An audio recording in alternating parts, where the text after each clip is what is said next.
Chapter 194. You can tell too? Lone Moon glanced at him and nodded. There is something wrong with this Xin Han. But this Luo Han stone is real. Having known Sun Shu for so long, Lone Moon could tell if a divine artifact was real or fake. Why did Xin Han lead them to exchange the Luo Han stone for the spirit convening lamp? Was it really to save Bai Qiao? It's not for her. I Ching said confidently, as if guessing what Sun Shu was thinking. The man looked at Bai Qiao with an emotionless expression. Who cares? Anyway, we've already borrowed the Luo Han stone. Lone Moon did not think too much about it. But seeing this celestial emperor with my own eyes, I'm starting to believe that he's an emotionless, heartless man. Bai Qiao was so loyal to him, but the way he looked just now, not only did he not feel touched, he did not even feel guilty. In fact, when he spoke, it was as if there was ice in his voice. He does. What? What did he mean? Sun Shu frowned. Although that man looked like an emotionless block of ice, he felt that the coldness he exuded was deliberate. Furthermore, Master said that feelings have nothing to do with the heart, unless you're retarded. Lone Moon rolled his eyes. Shening, don't always. Where's Shening? He turned to find that there was no one beside him. The person who was supposed to be standing on I Ching's flying sword was nowhere to be seen. Suddenly, he had a bad feeling. Holy shit! When did she disappear? I think when we left the Heavenly Palace. Master wasn't there? Wait.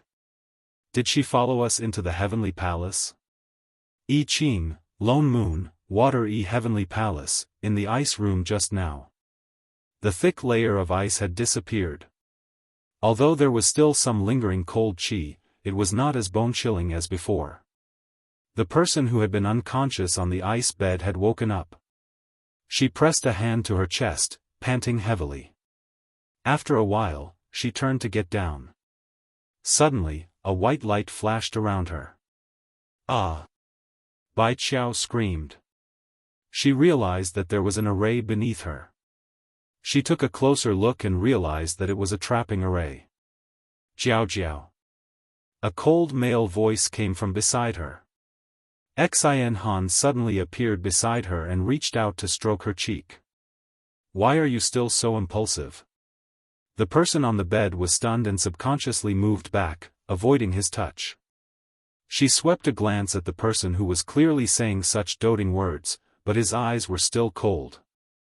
The eyeliner moved to the lamp in his hand, and a hint of anger flashed in his eyes.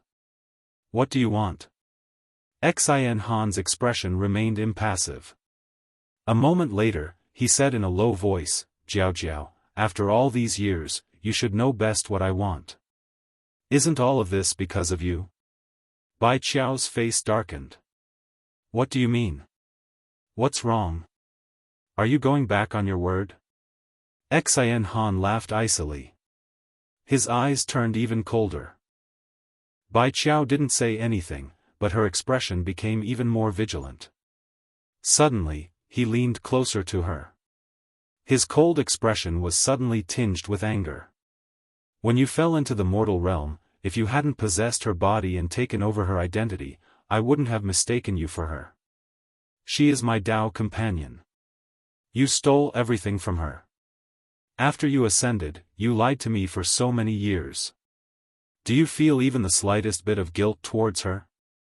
I've said it before, I'm not, is there any point in denying it now?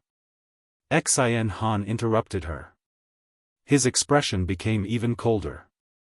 Didn't you say that you would do anything for me? Then how about you give your body to her now? What? Bai Qiao's eyes widened. Xin Han's lips curved into a smile. His cold expression suddenly became lively, as if he was sprinkled with thousands of stars. Even Bai Qiao was stunned. I found. He spoke slowly, but his eyes were fixed on the person in front of him, as if trying to read something from her face. I finally found her reincarnation.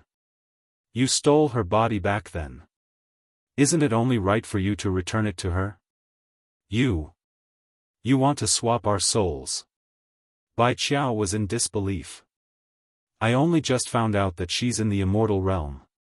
Speaking of which, I have to thank you for letting me know about this lamp. He looked at the lamp in his hand, then at her face again.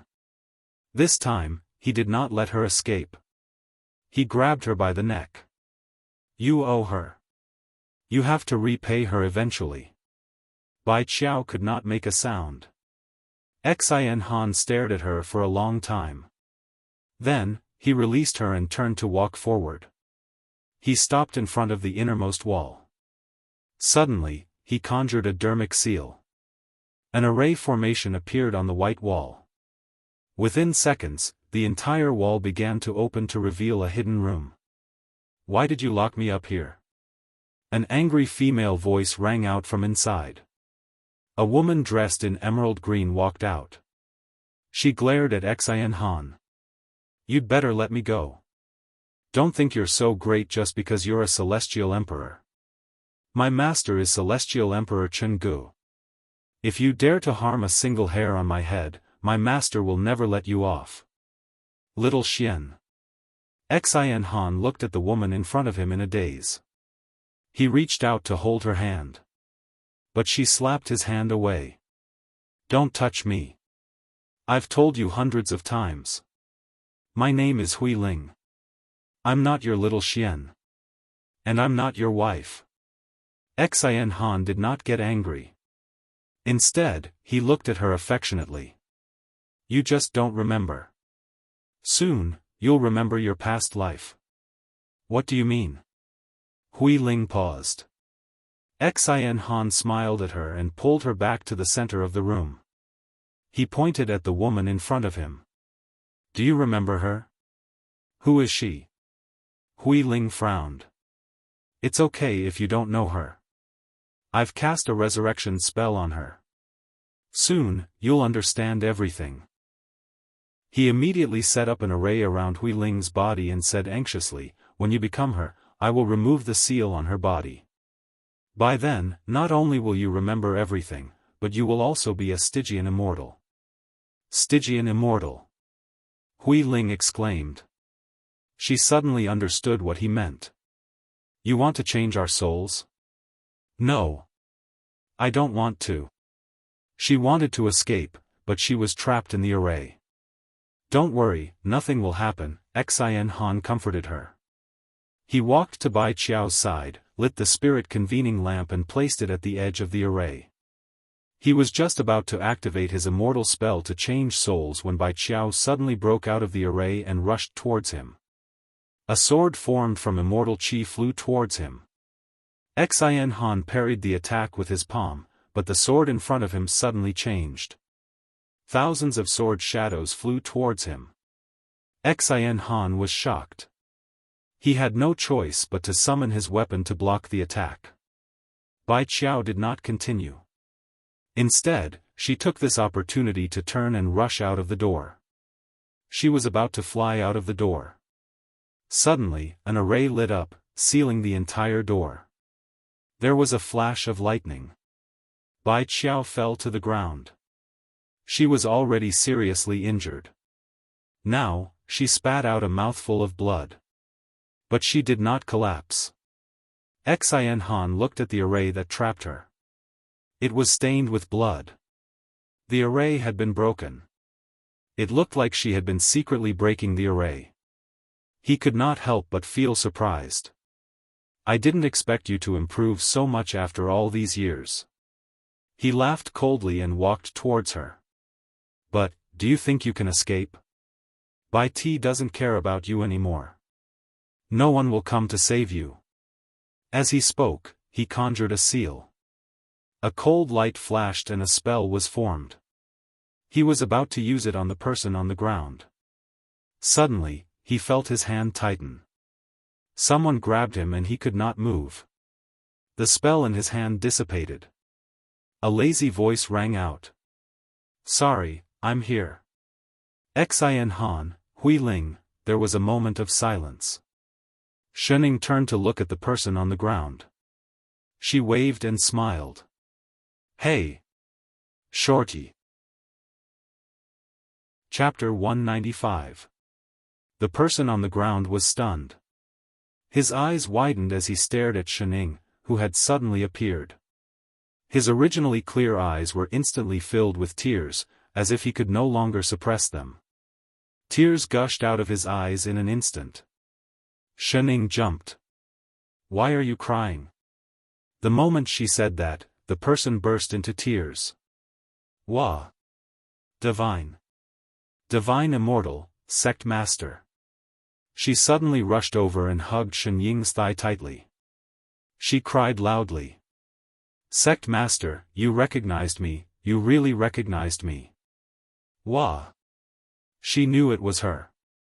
She looked completely different now. She had become someone else. But she could still recognize her at a glance. Shen Ying's mouth twitched. She saw the look in her eyes just now. It was hard not to recognize her. "Don't cry." She lifted her leg but could not pull it away. That was why children were so troublesome. It was the same when they grew up. "Yes, it's Sect Master." She nodded vigorously, but tears continued to fall from her eyes. "It's you!" Hui Ling exclaimed. A complicated expression flashed across her face. "Why are you here?" Shenning turned to look at her. Just as she was about to speak, the immortal qi around her exploded. Then, there was the sound of wind breaking. Xin Han, whose hand was being held by her, conjured an ice blade and slashed at her, trying to force her to retreat. "Be careful!" The person hugging Shen Ying's thigh cried out. Her tears finally stopped. Shenning paused as the ice blade was about to land on her. She did not retreat. Instead, she raised her hand. In the next moment, blood splattered everywhere, and the bright red color splashed all over the ground. "Ah!" A scream filled the entire immortal palace. With a loud thud, half of Xin Han's hand fell to the ground. Shenning looked at the severed hand on the ground, then at the person in front of her. She paused. I forgot to grab your hand." She did not expect it to break. Why did she have to use so much strength to slash it? "You. Who are you?" Xin Han's face was pale. He took a few steps back and conjured a few hand seals to stop the pain. He stared at the person in front of him warily. He could not escape her control just now. She even caused him to lose an arm. "Damn it! Stop talking nonsense. We have to fight anyway. It's easier to talk after the fight." Shenning scratched her head in frustration. "Let's do it." Xin Han's expression darkened. He did not dare to be careless anymore. He activated all his immortal qi and created thousands of wind blades. He even summoned his intrinsic dermic artifact. "Humph. No matter who you are, don't even think about leaving here today." For a moment, the entire room was filled with ice-cold wind blades. They were like sharp blades that sliced everything in the surroundings into pieces. The originally magnificent immortal palace was instantly turned into flying ash, revealing the sky above. Even the ground under their feet was split open by the wind blades. With a flick of his fingers, all the wind blades flew towards Shenning. At the same time, Xin Han's figure flashed, his only hand holding a pure white immortal sword. He charged towards the person in front of him. Shenning only felt a gust of wind, and the overwhelming wind blades slashed towards her. However, the moment they got close to her, they dissipated and hit her body. She didn't feel anything at all, only the hair on the side of her face fluttered a few times. What kind of move was this? Why was he blowing air at her? Was he trying to blow her away? Straight face looking up at the person who was charging towards her again, Shenning frowned. She took a step forward and reached out to grab the person's collar. "Sorry, you have bad breath." With that said, she lowered her hand and slammed it down on the ground. Only to hear a rumbling sound, only to see a crack from beneath her feet, directly spreading downwards, the entire floating peak was instantly smashed into two halves. But she did not stop. She stepped to the side and grabbed the person who had already been smashed into the ground. She slammed him down again. Again and again, and again. History was always shockingly similar. Shanning was in a bad mood. Because it was lunchtime, and Chef was gone. 2 minutes later. She flung the person in her hand away and turned to the person behind her. "Hey, Shorty. Sect. Master?" The person behind her was stunned. He was obviously stunned by her overwhelming power. She was indeed the sect master. "Go and keep that lamp." She pointed to the spirit-convening lamp not far away. "If it's broken, Father Nyo will be angry." "Yes." Shanning finally reacted. She hurriedly ran over and picked up the lamp. Just as she was about to return, someone grabbed her by the ankle. "Jiao! Jiao!" Xin Han did not know where he got the strength from, but he raised his bruised face. "How could you do this to me?" She stopped in her tracks. Something flashed across her eyes. Suddenly, she smiled warmly at the person on the ground. She was so beautiful that even the person on the ground was stunned. Xin Han. She took a deep breath, lifted her leg and aimed a kick at a certain part of him. F*CKU. Who the F*CK is your Jiao Jiao? I told you my name is Xian Tong. I've been disgusted by the two of you for more than 2 months. You still disgust me. You're disgusting. You're disgusting. She kicked him again and again. Celestial Emperor Xin Han, one of the 10 Celestial Emperors, was in so much pain that his body curled up like a shrimp. He let out a wail of pain. "Shanning, speaking of which, who taught this child?" "Stop!" Hui Ling, who had been standing at the side, suddenly shouted. She looked at Xian Tong unhappily. "He's already in such a state. Why do you have to be so overbearing? Aren't you being too vicious?" Xian Tong frowned. "Miss, he forced me to swap my soul first. Is he allowed to do evil, but I'm not? You're willing to swap your soul, but I'm not. But you're fine now, aren't you?" Hui Ling looked at the person on the ground. She could not bear to see him like this. What's more, he's only doing this to find his wife. If you hadn't possessed his wife, he wouldn't have done this. The more she spoke, the more she felt that it made sense. Although she did not want to stay here, he had not touched her in the past few days. He even went along with her. Clearly, Celestial Emperor Xin Han was not an evil person. "Miss, are you deaf?" Xian Tong's frown deepened. "I told you, I'm not Bai Qiao. I don't care what grudges they have between them. I don't know why I'm in her body, but this has nothing to do with me. You." Hui Ling was at a loss for words. She looked worriedly at the person on the ground, but still stood in front of Xian Tong. "Forgive and forget. I won't let you touch him again. Little Xian." Xin Han looked up at Hui Ling. He was touched. "I knew it. Even though you've reincarnated, you still have me in your heart." He spoke with great emotion. He looked at Hui Ling as if she owned the whole world. But when he looked at her, his face swollen like a pig's head and his body bent like a shrimp, the scene looked comical. Xian Tong could not help but look away. It hurt her eyes. But Hui Ling did not seem to see it. She helped the person on the ground up, glaring at Xian Tong. Then, she said sternly, "Celestial Emperor, don't worry. My master will be here soon. He will make sure justice is served." The corner of Xian Tong's mouth twitched. She suddenly remembered something that Elder Lone Moon often said.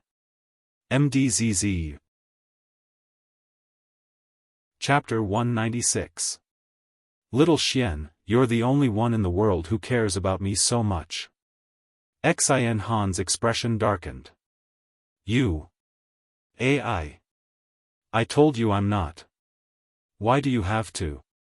No, you must be. He tightened his grip on her hand and said seriously, as long as you come back to me, I don't care about anything, so, Xin Han, why do you have to? Before Hui Ling could finish her sentence, she was shocked. What are you doing? Suddenly, the array beneath them shone brightly and a pitch-black crack appeared behind them. A powerful suction force immediately emerged from the crack. Xin Han's eyes were filled with madness. We will not be separated. With that said, he hugged Hui Ling and turned to enter the crack. The crack grew larger and larger, sucking in everything around it. Even Xian Tong could not keep her balance. She could only summon her immortal sword and stab it into the ground. No! Hui Ling realized that he was trying to take her away. Her expression changed and she started to resist. Don't worry, it'll be fine, Xin Han comforted her. We're just leaving this place. Little Ling. A familiar voice rang out. Chen Gu had finally arrived. He was flying towards them on his sword.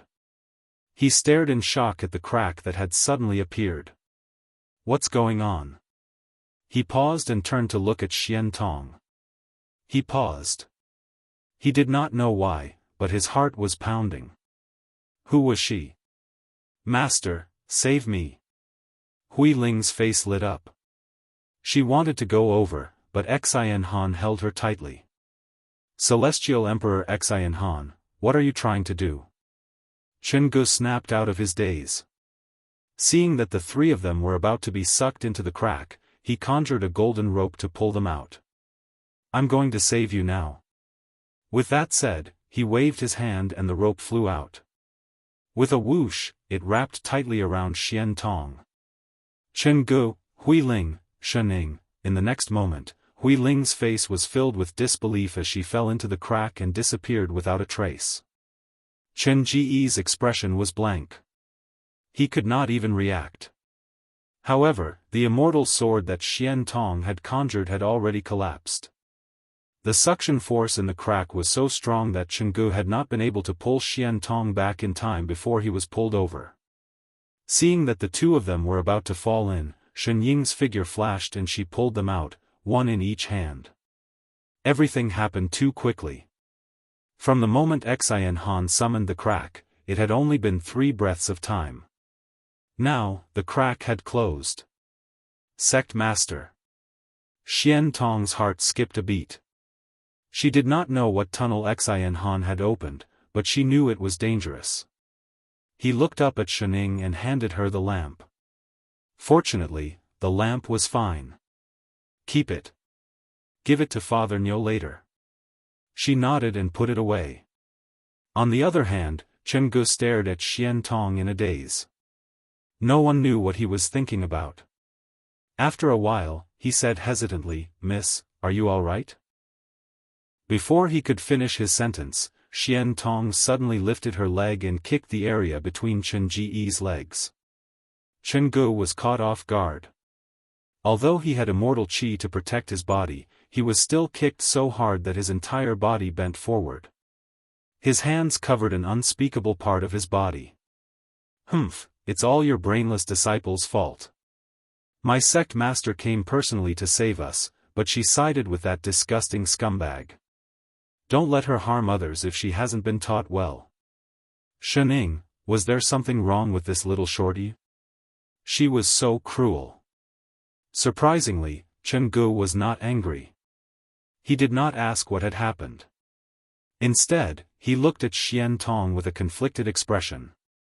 As if he was still in a daze. Sect Master, Xin Han has already escaped. What do we do now? Xian Tong turned around, returning to her cute and obedient self. Let's go home first. Eat first. Yes, Sect Master. Xian Tong hurriedly summoned her flying sword and looked at Shening with shining eyes. She finally had a chance to fly with the Sect Master. She was happy. Suddenly, she felt that her wounds were no longer hurting. She jumped onto her flying sword and flew towards the exit of the heavenly palace. "Shorty, who taught you that kick just now?" "Sect Master, it was Master Chi." "Roasted chicken gal? Was she that cruel?" "Yes, Master Chi said that all men are bad." "Shenning, why did she suddenly want to light a candle?" Shenning bumped into Chef and Father Nyo at the entrance of the heavenly palace. Perhaps because Xian Han wanted to use the soul-swapping technique, there were not many immortals in the heavenly palace. They managed to get to the entrance unimpeded. "Master."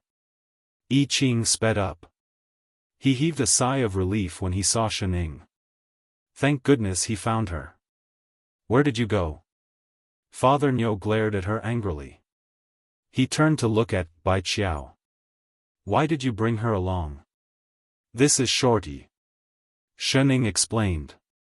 "Elder Lone Moon." Bai Qiao immediately explained, "I am Xian Tong. I don't know why I ended up in this body after the heavenly tribulation." "Xian Tong!" Lone Moon exclaimed. He thought for a moment and guessed what was going on. His expression darkened. "Let's go back first." Why is Celestial Emperor Chenggu here?" Chenggu paused.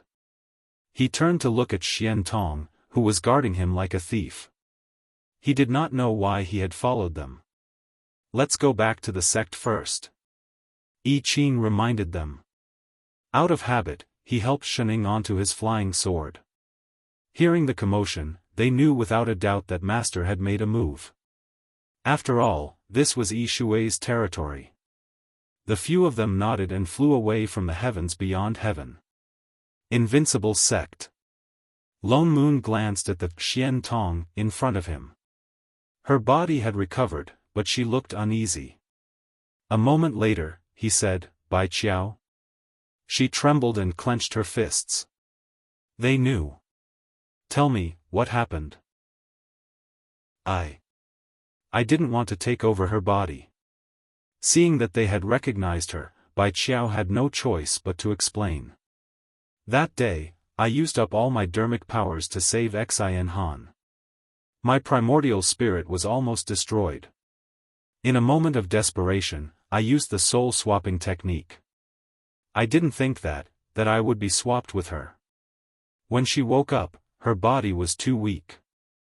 When she heard that they were going to borrow the Luo Han stone, she wanted to know about Xian Han's condition. That was why she did not tell them the truth." "Oh yes, Xian Han. How is he? Is he all right?" "Good. Of course he's good." Lone Moon laughed coldly. "He's so good, that he can swap souls with his predecessor." "What?" She paused. Lone Moon glanced at her and told her everything that Xian Tong had told him, word for word. The more he spoke, the paler Bai Qiao became. She looked like she was about to break down. A moment later, she shook her head vigorously. "No. That's impossible. Xian Han would never do that to me." She had given up everything for him. How could he only care about avenging Yun Xian and not feel anything for her? "It's up to you to believe it or not." Lone Moon rolled his eyes. He had no interest in this melodramatic story. "Tell me, how do I swap you and Xian Tong back?" Even Chu Xian and Lan Hua had not heard of the soul-swapping technique. They had heard of possession, but it involved swallowing the other person's soul. They had never heard of swapping bodies. "That's impossible." Bai Qiao lay sprawled on the ground, as if she had not heard his question. She muttered, "He knew. I didn't want to possess Yun Xian's body. I don't even know what happened. That's why after I ascended, I returned to my own body." He said he didn't mind. "I didn't kill her on purpose. I'm sick of these love brains. How could he say that he never loved me? I don't believe it. I don't believe it." She suddenly covered her face and burst into tears. But there was still a glimmer of hope in her eyes. He said that in this lifetime, he would marry no one but me. Yun Xian was only his junior sister for a few years. How could he have liked her? He only did this to me because he cultivated the heartless Tao. That's right. It's all the heartless Tao's fault. Everyone frowned as they watched Bai Qiao begin to deceive herself. Especially since she was using Xian Tong's body. Roasted Chicken Gal, who was standing at the side, clenched her fists so hard that her knuckles cracked. She could not help but step forward to punch Bai Qiao. I'm going to make things clear with him. Bai Qiao suddenly stood up. He must have liked me, not Yun Xian. Indeed not. Shening suddenly spoke. Everyone present was taken aback and turned their heads to look at her. What did she mean? Bai Qiao's eyes lit up. She looked like she had found someone who understood her. Little animal, answer a question for me first. What? Where did you learn the soul-swapping technique? Chapter 197. Bai Qiao paused. She did not understand what Shening meant. After a while, she said, this technique was created by Xian Han when he brought me to immortality. He wanted me to return to my fox body. That's why he created this technique. In other words, this technique was taught to you by him? Bai Qiao nodded. Then, as if recalling something, she continued, that's because he had to endure double the heavenly tribulations to bring me to immortality. The body that I possessed in the lower realm was badly injured and could not recover. He had no choice but to create this technique. Oh. Shening turned to look at Chef. I Ching immediately understood what she meant. His expression darkened as well. Why are you asking this? Lone Moon and the others were confused. Self-created techniques are not that simple, I Ching said. I Ching said. His sword technique was also self-created, but that was the result of years of trial and error. Even now, it was constantly being improved. His sword technique was already so good, much less an immortal technique. What's more, not even the Celestial Emperor has heard of an immortal technique like the soul-swapping technique. As soon as he said this, everyone's expression changed. When Xian Han ascended, he was only an earth immortal. Yet, when Bai Qiao was seriously injured, he managed to create this soul-swapping technique. I Ching frowned. Unless he's a genius, or he knew about this technique from the start. Shening interrupted. Impossible. Bai Qiao's expression changed. She seemed to sense what they wanted to say. She shook her head vigorously. He created this technique for me. He said that no matter what I became, he would love me. Why would he lie to me? Let me guess. Shening ignored her. She continued, you said that after you descended to the lower realm, you possessed that Xian's body for some reason. That means that only your soul descended to the lower realm. How does a normal soul descend to the lower realm? Everyone paused. Then, they turned to look at Chenggu. Why are you looking at me? Chenggu looked confused, but he still answered, naturally, I enter the three realms of samsara and reincarnate as a human. That was an accident. Bai Qiao's face grew paler. Even her body began to sway. What if it wasn't? Shening continued, a mortal realm cultivator accidentally discovered an immortal soul that had left its body and needed to be reborn. It just so happened that this cultivator knew the soul swap technique. Unfortunately, this soul was a woman. What was even more coincidental was that this cultivator had a beloved Tao companion who might not be able to survive the ascension. What do you think he'll do? Change souls. In an instant, everyone came to a realization, and their faces were filled with shock. Changing into a celestial body, avoiding the heavenly tribulation, and directly becoming a celestial. Even ascension was skipped, and they directly went to the celestial realm, and they were still Stygian celestials. Yes. Shening nodded. But this soul-swapping technique is flawed. He can't guarantee a complete success. So Yun Xian died in the process of exchanging souls. Lone Moon exclaimed. Xian Han went for wool and came home shorn. He could only pretend that he didn't know about this. Holy shit. He had never seen such a thing before. The reason why he needed the spirit convening lamp was because the soul exchange technique was flawed. Shening took a bite of her fruit and glanced at Bai Qiao and Xian Tong. I'm guessing that this flaw requires both parties to be extremely weak and their primordial spirits to succeed, right? That's why she accidentally swapped bodies with Little Tong during Little Tong's heavenly tribulation. Qi Chengyu exclaimed. At that time, Little Tong's primordial spirit was injured by the wildfire, and Bai Qiao's primordial spirit was also injured because she tried to save Xian Han. That was why the two of them successfully swapped bodies. Shening finished her fruit in 2 bites and switched to another one. She looked at Bai Qiao, whose face was as white as a sheet. Enunciating each word, she said, "Back then, you did not possess his wife's body. They had been scheming against you from the beginning. The one who was deceived for tens of thousands of years was not him, but you." Bai Qiao took a few steps back and could no longer stand steadily. She sat on the ground, as if she had lost all her life. She did not make a sound, but tears flowed down her cheeks like floodwaters. Everyone around them could not help but sigh. Perhaps Bai Qiao herself had suspected this, but she was blinded by her love for so many years that she refused to see the truth. Now that they thought about it, Xian Han's claim that he was avenging his Dao companion did not make any sense. If he really loved that person called Yun Xian as much as he said, how could he not have recognized her for thousands of years? It was all because Bai Qiao was Bai Ti's daughter that he pretended not to know.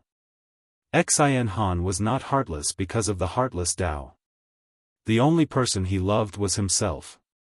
He had given up on Yun Xian for the sake of ascension. Now, he could give up on Bai Qiao too. Lone Moon looked at the despairing person on the ground and shook his head. It looked like he would not be able to get anything out of her today. He beckoned to Xian Tong and Yu Hong. Forget it. Bring her away. Tell Celestial Emperor Bai Ti about this and ask him to come and get her. Yes. Yu Hong responded. Then, together with Xian Tong, they helped the unconscious man up and left. Qi Chengyu and the other disciples also left. Chenggu, Xian Tong turned to look at the person following her. She frowned and said, "Get lost." Oh. Chenggu turned and sat back down. Shening, Yiqing, Lone Moon, had this child really gone astray? Even the plot had changed. Where was the female lead supposed to be in love with the male lead? Why was the situation reversed? And shouldn't Chenggu be thinking of a way to save his disciple? Why did he follow her all the way back? Well, I guess we can't just swap Xian Tong and Bai Qiao back. Lone Moon coughed and looked at Chenggu awkwardly. He could not accept the plot. If the soul-swapping technique could only be used when one's primordial spirit was damaged, they could not possibly beat the two of them up again. They could only wait for Bai Ti to come and see what the two of them would do when their parents were present. But at least we have a solution. What solution? Shening suddenly asked. What do you mean? That Leng, it's Han, Xian Han. The corner of Lone Moon's mouth twitched. Even if you can't remember, don't change it.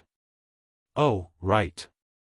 If he was the one who started the soul swapping, aren't you curious why he took the green tea away? Everyone was stunned. Then, they stood up in shock. That's right. If he was the one who orchestrated the whole thing. If he was not a loving person, why did he swap Hui Ling into Bai Qiao's body? He was already a celestial emperor. What reason did he have to risk offending Bai Ti to swap Bai Qiao's soul? Master. Xian Tong said that there was a strange aura coming from the crack that Xian Han opened. Yi Qing suddenly recalled. Can you tell what it is? Demonic qi. Before Shening could answer, Chen Gu finally reacted. He said, the demonic qi coming from the crack. Lone Moon, I Ching, everyone.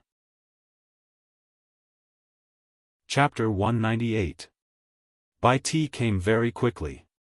In less than 2 days, he came to claim his daughter. Unlike the previous time when he was angry, he seemed to have aged a lot. He looked at Bai Qiao with a less tender and caring gaze. He was probably hurt by the other party's actions. Just as Lone Moon expected, the two of them could not be swapped back. Bai Qiao's injuries had healed and Xian Tong's primordial spirit had recovered. The success rate of soul swapping was too low. Moreover, it could not be used to locate the target. Who knew where the soul would end up? It was the same even with the spirit convening lamp. Although the spirit convening lamp could locate the target, it could only protect one person's primordial spirit from dissipating. In other words, if the primordial spirits were to be swapped, one of them would die. It was clear that when Xian Han wanted to swap the souls of Bai Qiao and Hui Ling, he did not think of letting Bai Qiao live. That was why he forced the soul swap even though he knew that it was not Bai Qiao in her body. Xian Tong felt a wave of fear as she thought about all this. Thank goodness. Thank goodness the sect master recognized her. Otherwise, she was filled with gratitude and excitement. She turned and quietly stuffed half the room full of potatoes, sweet potatoes, fresh flowers and other offerings. Shening, I Ching, radish. In the end, Bai Ti decided not to swap the souls. He would leave the two of them in their current state. Bai Ti would bring the new Bai Qiao back. Her cultivation level had been destroyed and she needed to cultivate again. She probably would not have the chance to come out and court death for 100 years. Xian Tong, who had turned from a human cultivator to a demon cultivator, was in a similar situation. Qi Chengyu would occasionally send her immortal qi to maintain her human form. But her body was not even that of a first-level demon. Surprisingly, Lone Moon did not object. He only requested that Bai Ti, Xian Tong, Bai Qiao and himself swear a heavenly Tao oath together. They would never use any means or methods to swap the two of them back. Bai Ti agreed. As soon as the oath was made, 4 bolts of lightning struck down from the sky, forming a heavenly Tao talisman on the 4 of them. Lone Moon, who had just agreed reluctantly, smiled like a businessman and turned to chase them away. Celestial Emperor Bai Ti, it's already time. Forgive me for not sending you off this matter. Thank you for your help. You saved my son's life. Although Bai Ti had a fiery temper, he was not a fool. Although the swapping of souls was an accident, they had still saved his daughter. I will repay you handsomely in the future. After that, he brought Bai Qiao, who was still immersed in the shock, back to Bai Zhao. Lone Moon's smile grew even friendlier. Especially a few days later, when he received more than 10 storage bags full of gifts from Bai Zhao, his eyes narrowed into slits, just like Xian Tong's new form. The invincible sect onlookers who knew about it, unscrupulous merchants. He had clearly taken advantage of the other party, but he still extorted a large sum of money from them. Xian Tong and Bai Qiao seemed to be in a similar situation. One was a mortal, and the other was a mortal fox. Bai Ti did not know, but Shening and the others knew. Xian Han had said before that Bai Qiao's cultivation level had not disappeared. It had been sealed by some unknown method. She was actually a Stygian immortal. So not only did Xian Tong gain her cultivation level for free, Lone Moon also extorted a large sum of money from her and made a good impression on her. But when the few of them examined Xian Tong's fox body, they encountered a problem. Because no one could find where the seal was. Her body indeed looked like a spirit fox that had just gained sentience. It was no wonder that even Bai Ti had not discovered the abnormality in his daughter's body. They studied it for a few days but could not find the seal. One day, Radish, who came to deliver the dandelions and take away Xian Tong's flowers, suddenly said, "Hey, the seal on this fox's claws is the same as the spirit sealing contract that Brother Lan mentioned." The spirit sealing contract. Chenggu was the first to react. That's a technique of the demon race. Everyone was shocked. No wonder they could not find it. It was a technique of the demon race. So they immediately brought Xian Tong to the back mountain to look for a certain god of fortune who had been refining pills for several months. Indeed, he saw the problem with Xian Tong's new fox body and solved it. Lone Moon was initially worried that if Chenggu saw that Lan Hua was an invincible sect, there would be some conflict. That was why he did not let Lan Hua out of the back mountain these few days. But reality proved that Chenggu had not thought of this at all. He looked at Xian Tong worriedly the entire time. He was even more anxious than the others about the seal being lifted. It was as if Xian Tong was not a disciple of Invincible Sect, but his disciple. Just as Xian Han said, once the seal was lifted, Xian Tong's immortal qi surged. Her cultivation level rose at a terrifying rate. It rose all the way to the Stygian immortal level. Apart from I Ching and Lone Moon, she became the person with the highest cultivation level in Invincible Sect. 8 more tails appeared on her body. She became a 9-tailed white fox. Streaks of white lightning could be faintly seen on his body. She was of the thunder element. Lone Moon's eyes lit up. He patted Xian Tong, who had already returned to human form. He said slowly, "From today onwards, I will personally teach you swordplay." Thunder element. What a good seed for a sword cultivator. She must not let herself be led astray this time. To hell with body cultivators. Shening, I Ching, Father Nyo, do you still remember that she was the female lead? Xian Tong paused. Although she was now a Stygian immortal, she still had to start practicing her sorcery. Her eyes lit up. She cupped her fists and knelt down. "Thank you, Elder." Being by Elder's side meant that she could see Sect Master all the time. She was happy. Chenggu could not help but step forward. "Actually, I can get lost." Oh. A certain male lead retreated silently. For some reason, Xian Tong disliked this celestial emperor called Chenggu. She had the urge to kick him the moment she saw him. Shening, Qing, Lone Moon, it was as if he could hear the crying of the plot. Lone Moon cleared his throat and regained his composure. He told Lan Hua that Xian Han had indeed found the answer when he opened up the crack filled with demonic qi. The bite of 10,000 voids. Lan Hua exclaimed. "What do you mean?" Lone Moon stepped forward. "Explain clearly." "It's a sorcery similar to a transportation array," Lan Hua explained. Lan Hua explained, however, it's different from the teleportation array, which requires immortal stones and has a distance limit. The bite of 10,000 voids cuts through the void and can reach anywhere in an instant. You mean to say that we have no way of knowing where he went? Not necessarily. Lan Hua could not help but pass a cup of hot tea to a certain foodie who was busy eating pastries. Then, he continued, the bite of 10,000 voids consumes a lot of demonic qi. The exit will also cause strange phenomena. We can check where strange phenomena have appeared in the immortal realm these few days and will know. Chenggu suddenly frowned and looked at everyone. As if thinking of something, his expression became solemn. "I'm afraid, things are not that simple." Chapter 199. What do you mean, Celestial Emperor? Lone Moon asked. Chenggu fell silent for a moment before answering. Do you remember when I transformed into Ning Zi and was planted with a demonic seed? The few of them paused. They subconsciously looked at Xian Tong, who did not seem to notice anything. A moment later, Lone Moon replied, I remember. Does this have something to do with Xian Han? That's right. Chenggu nodded. I only remembered it now. Before I discovered the demonic seed, I was invited by him to go to the void and subdue an ancient beast.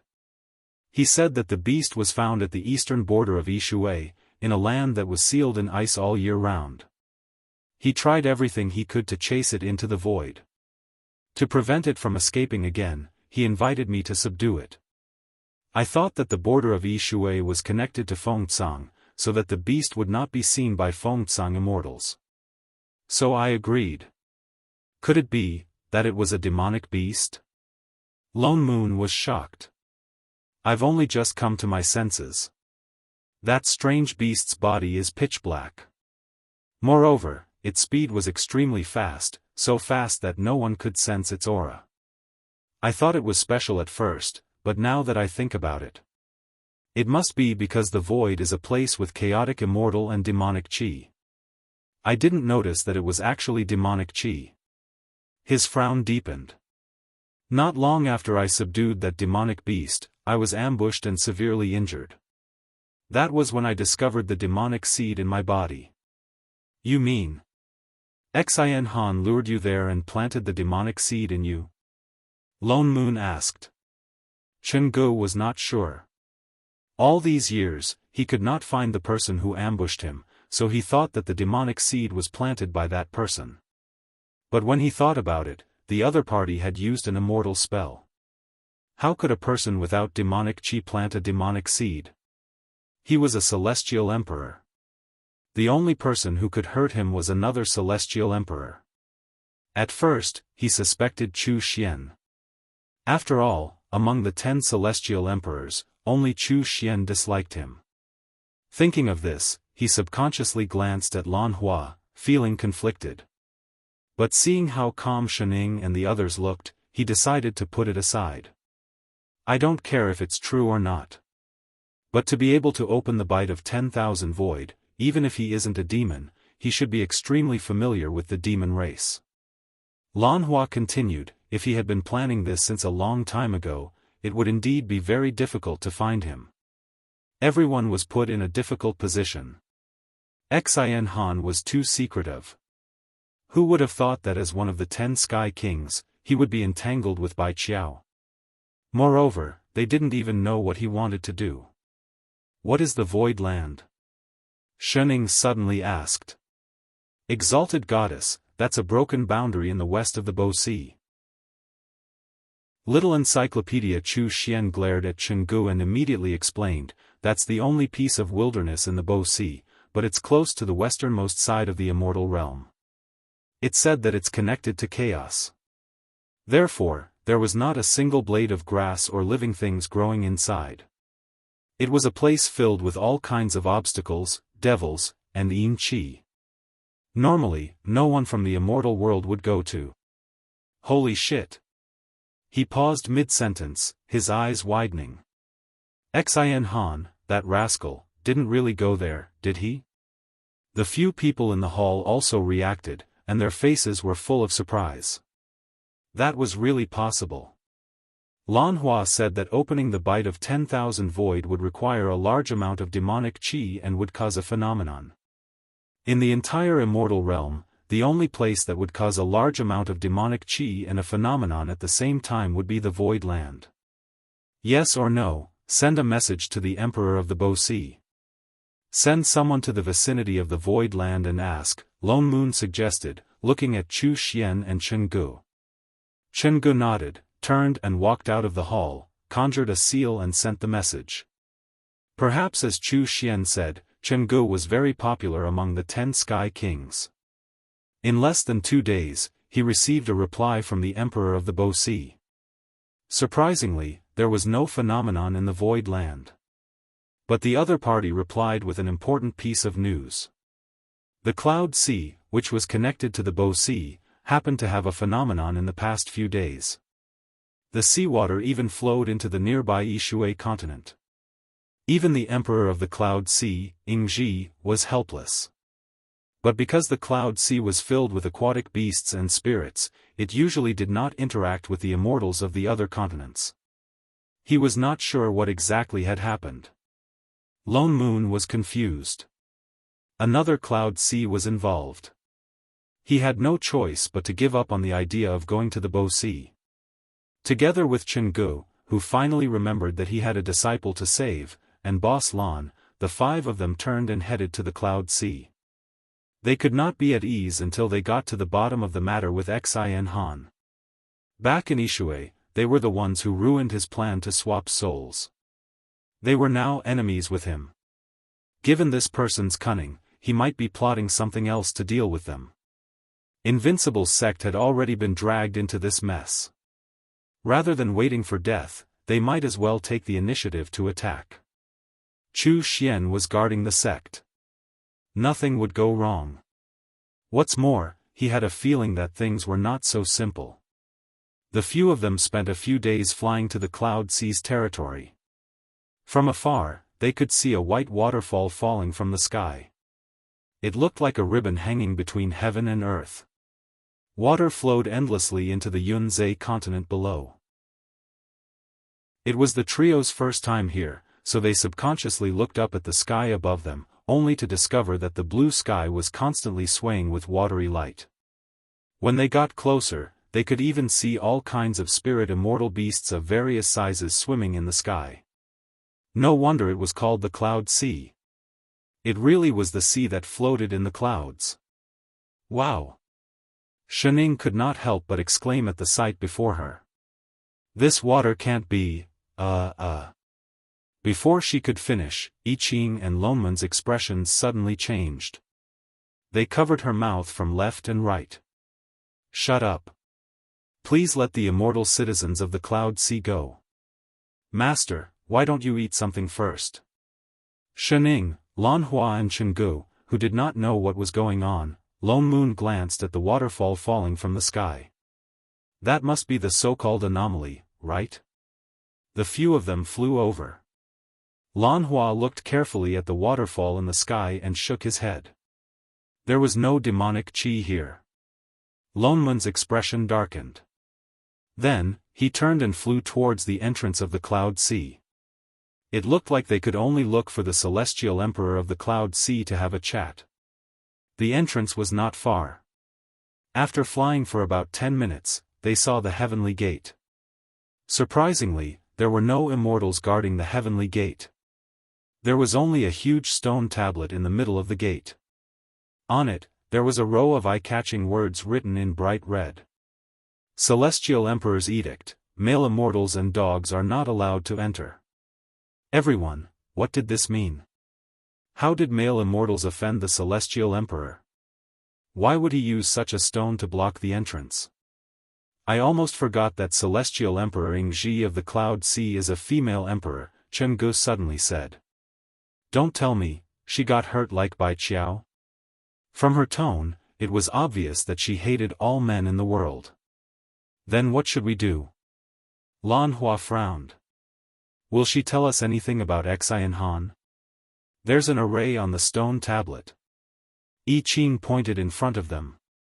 Lone Moon, holy shit, it's the silent yang array. It can destroy all yang qi. How much does the Celestial Emperor hate men? Lan Hua, does that mean that only women can go in? I Ching, will the transformation technique work? Chenggu, no. The transformation technique cannot hide the yang qi of a male immortal. Why don't we let Radish turn into a woman and go in?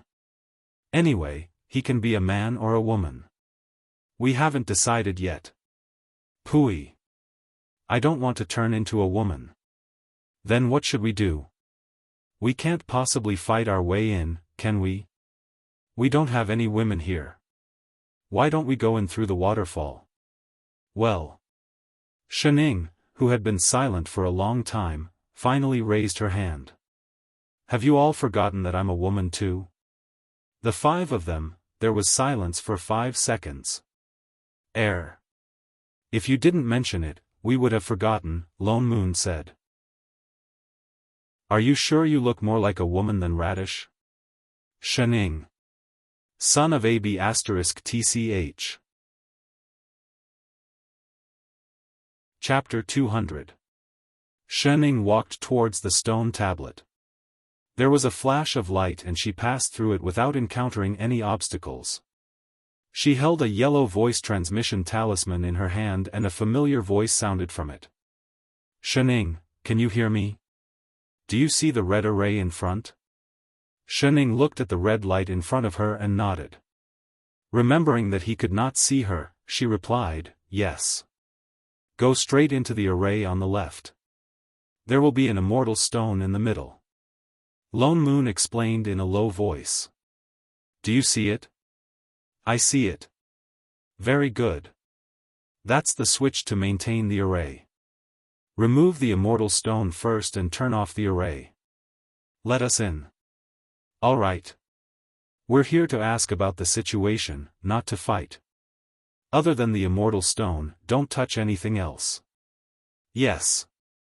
Remember, it must be the array on the left. Don't go to the right. The array stone is there. If you take it, it will collapse." Before he could finish his sentence, he heard a loud rumble. The stone tablet that was originally tightly blocking the heaven gate collapsed with a crash and shattered into pieces on the ground. Amidst the dust, they could faintly see a certain person holding an array stone in front of them. The 4 people and 1 radish, air. Shenning looked at the immortal stone in her hand. "Is it off?" "Flips table. Off your ass." The damn array was collapsing. Lone Moon was so angry that his liver was hurting. "Do you feel uncomfortable if you don't destroy something? It's fine if you have no sense of direction, but you can't even F*King tell left and right. Isn't this the left?" It was clearly the left hand, the hand that held the bowl. "You're facing us now. Of course it's the left. I'm talking about the direction you came in from. Do you understand? You're blaming me? Who are you? How dare you trespass into Cloud Sea Heavenly Palace?" A shout sounded. Dozens of immortals flew over from afar, each holding an immortal weapon. They surrounded the few of them in an instant. The strange thing was, they were all female immortals. The leading female immortal looked at the broken stone tablet on the ground. She frowned and glared at the few people at the door. Where did these arrogant people come from? How dare they destroy the Celestial Emperor's holy oracle stone? Capture them. With that said, she waved her hand. The surrounding immortals immediately stepped forward, ready to take action. "Wait." Chenggu immediately took 2 steps forward and released the suppressive aura of a Celestial Emperor. He said, "I am Chenggu. I have something important to discuss with Celestial Emperor Ingji. Fengcang's Emperor." The female immortal was shocked by his immortal aura and took a step back. Her expression changed as she scanned the group. The Cloud Sea has never interacted with other continents. Even the Emperor of Fengcang should not destroy our Imperial Edict stone for no reason. This. Chenggu glanced at Shenning, who was stuffing the array stone into I Ching's hand and munching on a fruit. His mouth twitched and he had no choice but to brace himself and explain, "This is a misunderstanding. We saw that there was no one guarding the heavenly gate and could not find anyone to pass the message. That was why he wanted to undo the array formation and find an immortal to report to. I didn't expect to accidentally destroy this formation." The female immortal was unmoved. She looked at them warily and said, "I don't care who you are. Our Emperor has ordered that all male immortals are not allowed to enter the Cloud Sea Heavenly Palace. Otherwise, they will be killed without mercy." As she spoke, she waved her hand. The immortals around them closed in once again. Just as they were about to start fighting, a male voice suddenly sounded. "Exalted Immortal Zhu Yun, what happened?" The next moment, someone landed beside the female immortal. It was a male immortal dressed in blue. He wore a purple gold crown on his head and one hand was behind his back. Out of habit, his brows were slightly furrowed and he looked exceptionally stern. His entire body was surrounded by thick immortal qi. His face, in particular, looked somewhat familiar. Why is this solitary young array? He looked at the rubble on the ground and his eyes flashed with surprise. Subconsciously, he raised his head and said, "Isn't this Celestial Emperor Chenggu? Why do you have the time to come?" Halfway through his words, he suddenly saw something. His eyes widened, and his solemn expression disappeared in an instant. His entire body seemed to be ignited with monstrous anger, and even his voice rose several octaves. Lan Hua. Boss Lan's expression changed as well. He took a step forward and said hesitantly, "Brother Yu, why are you here? You still have the cheek to come here." He was interrupted before he could finish speaking. The other party raised his hand and summoned his weapon. "I'm going to kill you, you bastard." With that said, he rushed toward Lan Hua in a flash. The two of them started fighting. Everyone was left dumbfounded. What was going on? Why were the two of them fighting all of a sudden? Celestial Emperor. Lone Moon could not help but look at Chenggu. "May I know who this Celestial Emperor is?" "He's Celestial Emperor Lan Yu from Yunzhe," Chenggu replied. "Oh." The other three people and one radish nodded in unison. So this was the younger brother who had tricked Lan Hua back then. But from the way he looked like he wanted to tear Boss Lan into pieces, it was obvious that there was more to this than met the eye. They could smell the stench of dog blood. "Chef, did you bring any melon seeds?" Shening asked. "Yes, master." "Do you want sunflower seeds, pumpkin seeds or watermelon seeds?" "How about all of them?" "Yes master, no problem master." Lone Moon, Chenggu, speaking of which, wasn't Lan Hua supposed to be their teammate? Was it really okay to watch the show like this? The two Lan brothers fought for a few hours. No one knew who was giving in to who. The two of them seemed to be attacking each other fiercely, but none of them was defeated. It seemed like the battle was going to drag on indefinitely. Even Chenggu had to explain clearly to the female immortal who was guarding the heavenly gate just now. Shening had already finished 3 bags of melon seeds, but the two of them were still fighting. Lone Moon looked at the sky and nudged the person beside him. "Shening, go and persuade them." "Huh?" Shening hesitated. "Are you sure I should go?" She was about to get up. Lone Moon immediately thought of the destroyed heavenly gate. The corner of his mouth twitched. He pulled Shening back. "Forget it. I Ching, you go. Make them stop." Although the cheat was useful, he was afraid that it would not be able to be stopped. I Ching nodded and passed the melon seeds in his hand to Shening. In a flash, he joined the battle. In an instant, a rain of swords appeared in the sky. With an overwhelming force, the swords pounced on the two brothers who were already tired from fighting. "Sword Immortal. Who are you?" "Holy shit, I Ching, what are you doing?" Why was he fighting him as well? I Ching did not answer. Instead, he changed his hand and his sword moved even more fiercely. The sky full of swords immediately turned into a huge sword and directly slashed towards the two of them. The two of them who had been fighting for a few hours had no way of dodging it.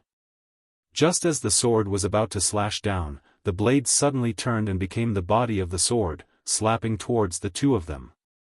With a loud thud, the two of them were slapped down and smashed into the crowd. It was the kind where their faces hit the ground, raising a cloud of dust. The two of them, who had been fighting for a few hours without being injured, lost their immortal chi. In an instant, their faces were scratched by the gravel on the ground. I Ching landed back on the ground and said calmly, "All right, it stopped." Chenggu, Lone Moon, everyone, Lone Moon frowned. This was a stop. This was a beating, wasn't it? Forget about Lan Yu, wasn't Lan Hua their teammate? It looked like he was hit harder than the other party. This guy was doing it on purpose, right? He just wanted to beat Lan Hua, right? Chapter 201. Lan Hua. Lan Yu sat up first. Although he had no energy left, he glared at the person in front of him. You're still the same as before, despicable and shameless. You even found a helper. How am I despicable and shameless? Lan Hua was also full of anger, but he was too tired to fight. The two of them could only argue.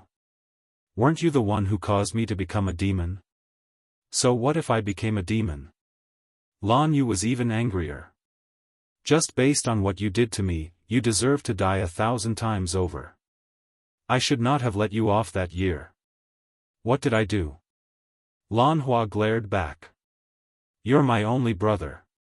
I taught you how to cultivate, protected you when you ascended, and even handed the entire Yunzhe continent to you. What did I do wrong? What? You still have the cheek to ask me. He suddenly laughed coldly and struggled to get up. He looked like he wanted to bite Lone Moon.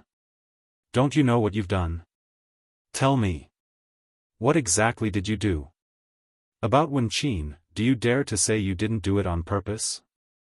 Wen Qin? Lan Hua hesitated. Who's that? You bastard. Lan Yu exploded. He rushed over, forgetting all immortal spells and sword techniques. He grabbed Lone Moon's neck. You're still pretending? Are you even human? The corner of Lone Moon's mouth twitched. He gave Chenggu a look. The two of them stepped forward at the same time and pulled the two of them apart. They did not forget to stretch out their long legs to kick each other. A battle between two celestial emperors had turned into a quarrel between two shrews. Even the girls who were guarding the heavenly gate were stunned. Was this, really an celestial emperor? Let go of me. Lan Hua shouted as he struggled. I want to ask myself why I'm not human today. Let him tell me what's going on with Wen Qin. What did you do that was human? Lan Yu retorted. You still have the cheek to ask Wen Qin. She was supposed to be my Dao partner. How dare you say you don't know her? Dao partner? Lan Hua was stunned. When did you have a Dao partner? Haven't you always been alone? It's all because of you. Lan Yu was so angry that his eyes were red. I've been with Wen Qin for 3,000 years, and we've been through so much. If it weren't for you, she wouldn't have abandoned me during our dual cultivation ceremony. I only want to marry you. Every day, I would guard the place where you were in seclusion to express my longing for you. This time, Lan Hua was really stunned. His face was blank. There's such a thing? Recalling carefully, he remembered that there was a time when he was in seclusion. It was quite noisy outside every day, so he had no choice but to set up an isolation array formation. Could it be that the person outside was that Wen Qin? I don't know about this. I don't even know Wen Qin. All right. Just pretend that you didn't mean it. Lan Yu took a deep breath and asked again, then how do you explain Yunyu, Rushuang and Xiaozhen? Huh? Lan Hua was even more confused. Who? Them? You're still pretending. Yunyu is my cousin who grew up with me. Rushuang is my betrothed in the lower realm. Xiaozhen is my junior sister. How dare you say you don't remember any of them?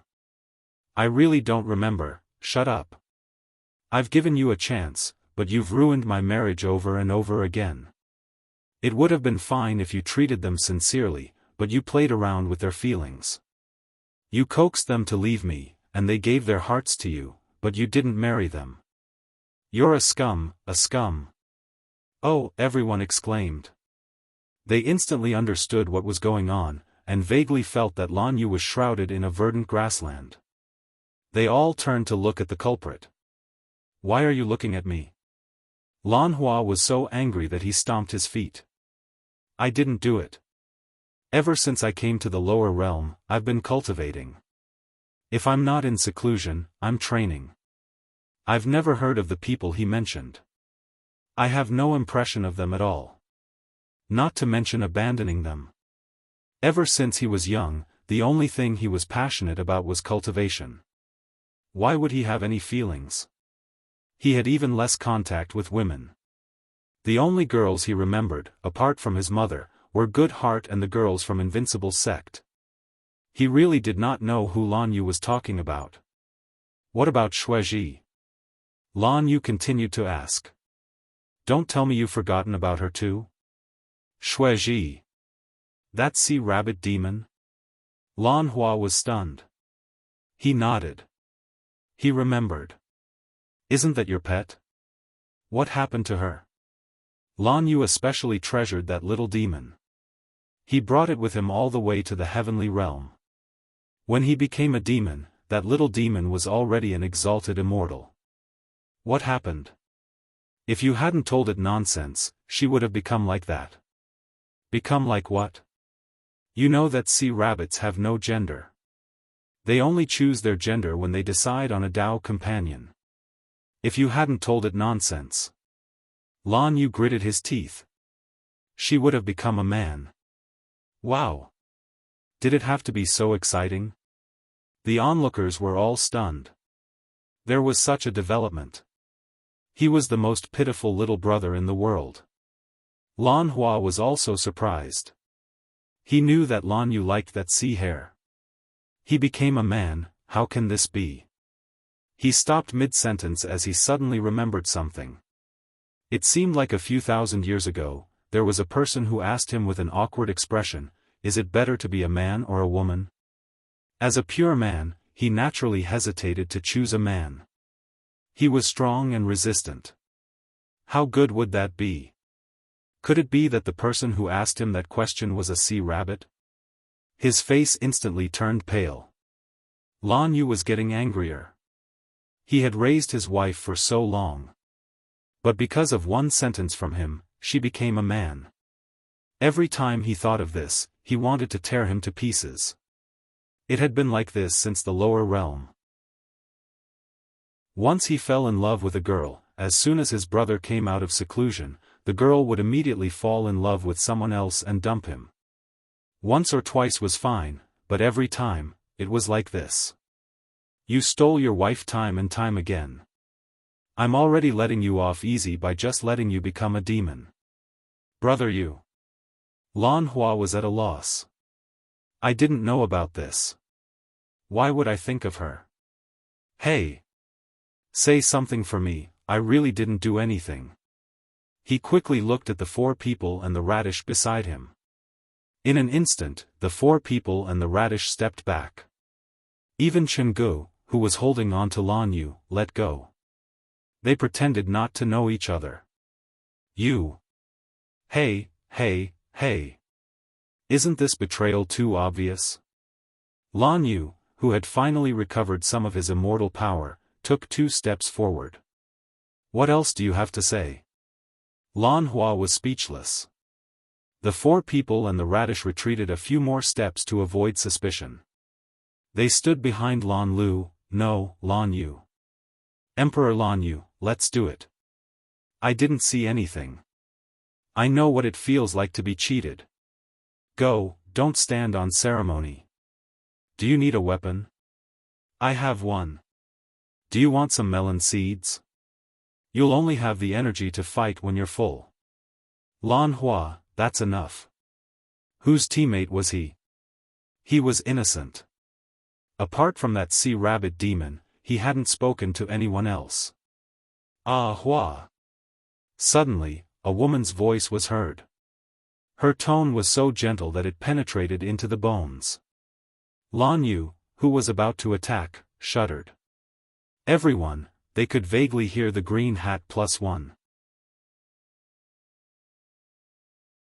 Chapter 202. A strong floral fragrance wafted into his nostrils. Flower petals filled the air as a figure descended from the sky.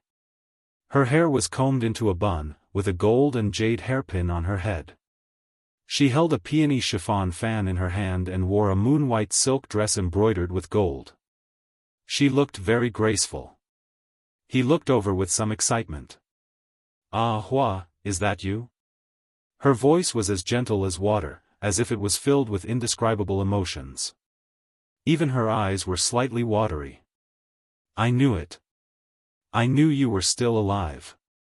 Ah Hua. With that, she walked over quickly, as if trying to grab his hand. Lan Hua immediately jumped away and dodged. What are you trying to do? He had not recovered from the shock of what Lan Yu had just told him. Now that he saw a woman, his heart jumped. He subconsciously stepped to the side and hid behind Shening. The female immortal faltered, her eyes filled with hurt. Ah Hua, do you still resent us for joining forces with the other celestial emperors to attack you? As she spoke, a teardrop fell. That pitiful look could move any man. But, you treated me that way back then. I was so angry. Hey, don't come any closer. If you come any closer, I'll hit you. Lan Hua became even more cautious. The female immortal was even more hurt. Blue and Green, on the other hand, snorted coldly. They looked like they were already used to it. Ah Hua, are you really not willing to forgive me? The female immortal cried even harder. All these years, I've always believed that you were still alive. I've always been waiting for you. As long as you come back, I can pretend that the past never happened. Hey, don't spout nonsense. What past? What past do we have? The female immortal stiffened. She looked at him in disbelief. Ah Hua, how could you do this to me? I did not dare to betray you back then, but this was because you betrayed me first. I've regretted it for thousands of years. I've even given you the most precious thing in my life. What most precious thing? Lan Hua looked confused. The female immortal cried even harder. I've even given you my first and only time. The crowd, oh, this is the gossip of this region. What first time? I didn't. Wait, why are you looking at me like that? He didn't do it at all. I'm warning you, don't think that just because you're a woman, I won't do it. I don't even know you. Who are you? The female immortal's body swayed, her face filled with grief. You don't even want to acknowledge me? Naturally, the onlookers looked at them as if they were looking at trash. Hoo, believe me, I really don't know her. Hua, don't call me that disgusting. Who the hell are you? In the past, it was clearly our first time, shut up. Who the F***ck had their first time with you? Stop slandering me. Lan Hua was about to explode. His face was flushed red, and he shouted at the top of his lungs, I never had my first time. I'm still a virgin. A virgin. Everyone, oh, I'm telling the truth. Thinking that they didn't believe him, Lan Hua became anxious. Believe me. I don't have a Dao companion, and my primordial yang hasn't even leaked out. I'm a virgin. I'm a virgin, all right. With that said, perhaps because he was being forced into a corner, or perhaps because of the radish's influence, he lifted the hem of his robe, looking like he was about to take off his pants to prove his innocence. His movements were too fast, and in order to make everyone believe him, he shouted every word. In an instant, the entire heavenly gate reverberated with his voice, I'm a virgin, a virgin, a virgin, the four people and the radish, Lan Yu, the female immortal, the immortals. Finally, it was Chen Gu who reacted first. He pressed down on Lan Hua's hand that was about to take off his pants and urged, Celestial Emperor Lan Hua. We believe you. We believe you, all right? Don't be rash, there's a group of female immortals standing here. Even the female immortal who had just appeared was stunned by his actions. Her mouth was agape for a long time. Cough. Well. Lone Moon also regained his composure. After all, he was the one who brought the boss here. He felt bad if he did not speak up for him. Fellow immortal, I wonder what happened between you and Lan Hua in the past. Can you explain it clearly? I don't know her. Just as he finished speaking, Lan Hua immediately added. He even glared at the female immortal. He looked like he would fight her to the death if she dared to speak nonsense again. "Humph, you really don't recognize him?" Lan Yu, who was standing at the side, tooted coldly. The disdain in his eyes deepened. He obviously knew who this female immortal was, but the strange thing was that when he looked at her, he did not look very happy. Instead, he looked a little stiff. Only a ghost would recognize her. Lan Yu's eyes turned even colder. He said with some satisfaction, "He is Celestial Emperor Ingji of this Cloud Sea." Everyone was shocked. They were too engrossed in the gossip just now. Only now did they realize that this female immortal was really a Celestial Emperor. "You should remember his other name." Lan Yu's lips curved into a smile. He said word by word, "Shuiji." The four people and the radish, the immortals, Lan Hua, this information was a little too much. Wasn't Shuiji raised by Lan Yu? Didn't he make his sea rabbit demon a cuckold? When did he become the Celestial Emperor of Cloud Sea? Nonsense. Lan Hua was also in disbelief. "It's not like I haven't seen that sea rabbit demon's human form before. You just said that he chose to become a male." "Wait a minute." Before he finished speaking, his eyes widened as he looked at the female immortal in front of him. Come to think of it, this female immortal seemed a little too tall, and her body was a little too muscular. On her neck, there was a throat, an Adam's apple. This charming, gentle, and beautiful person who even had a special effect of fresh flowers on her entrance was a man. Lan Hua's face turned pale. His legs turned to jelly. He almost hugged the heavenly pillar beside him as he trembled. Celestial emperors are really scary. I want to go back to Invincible's sect to refine pills. After Shuiji chooses his gender, he will naturally transform again. Lan Yu looked like he was watching a show as he explained, "That day, he admired you, that's why he asked for your opinion. He spent so many years before he succeeded in brainwashing him into choosing to become a female. In the end, with one sentence, he changed him into a male. Yet for thousands of years, Ingji had already gotten used to the lifestyle of a female. There was no way he could change it. Ah Hua. Shuiji, no, Celestial Emperor Ingji was still looking at Lan Hua affectionately. We sea rabbits only have one chance to choose. This is really my first and only time. You have to believe me. So this was the first time he was talking about. Lan Hua's face darkened. He took a deep breath, braced himself and stepped forward. Sea rabbit. Shuiji. No. Celestial Emperor Ingji, I didn't make things clear to you back then. It was my fault. But I really didn't know what you meant. What's more, I've only met you less than 5 times, right? You almost killed me once. Why don't we call it even? We're all men anyway. I don't mind, but I mind. He looked like he had no regrets. Lan Hua felt an urge to vomit blood. He turned to Lone Moon and said, "Where's the bag you used to put radish in?" "What? Put me in it too, please." If this went on, he would be disgusted to death. Lone Moon, I Ching, Shening. Chapter 203. The only female celestial emperor of the 10 celestial emperors had become a trap. The 4 of them and 1 radish all had strange expressions on their faces. Lan Hua was in a worse state. When he found out that the trap had other intentions for him, he almost broke down. Especially after being stared at by Ingji for 4 hours. It was as if her eyes were glued to him. Lan Yu seemed very happy to see this. He looked as if he was relieved to see that she was finally getting her comeuppance. From the moment they entered the heavenly gates, Lan Hua had been holding onto Radish the entire time. He followed Shening warily, as if he would lose his integrity if he slowed down. Celestial Emperor Xin Han? The few of them explained why they were here.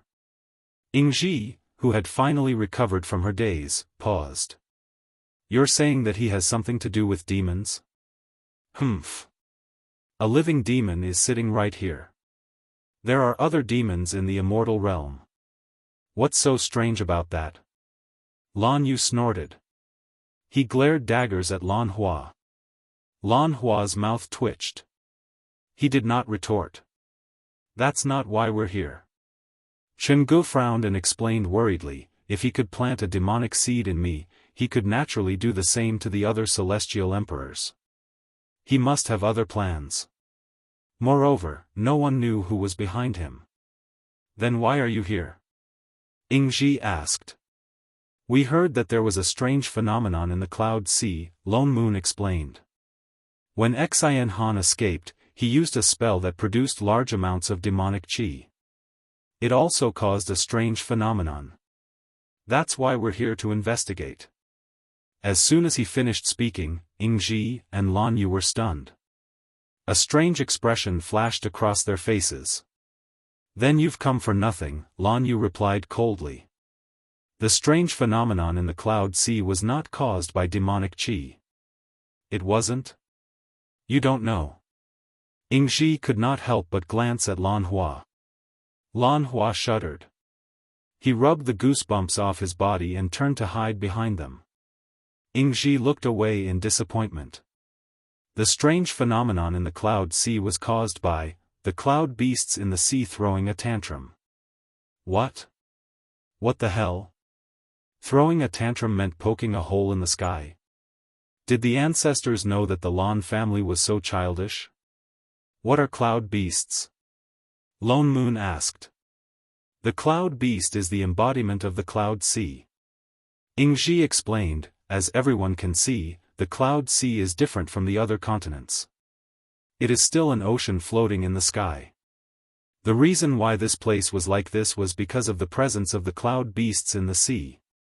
Every million years, the sea of clouds would give birth to sentience, and that would be the cloud beasts. Cloud beasts control all living beings in the sea. Even the immortals of the Cloud Sea depend on them to survive. So that's how it is. Everyone nodded. But that phenomenon. There was clearly a hole in the sea. Yingji's expression froze. Even Lan Yu looked away curiously. A moment later, Yingji said, in the past, all cloud beasts born in the sea would form a contract with the Cloud Sea Celestial Emperor. He could also be considered the Celestial Thearcha's contracted beast. But, when I became the Emperor, the cloud beasts hadn't been born yet. That's why cloud beasts are still young. They're only around 5,000 years old. He sighed, as if recalling something. He shook his head and continued, in the past, cloud beasts would not easily leave the Cloud Sea. After all, it was originally one with the Sea of Clouds. Although it had a spiritual body incarnation, once it left, it wouldn't be able to escape. Once it left, more than half of the Cloud Sea would die.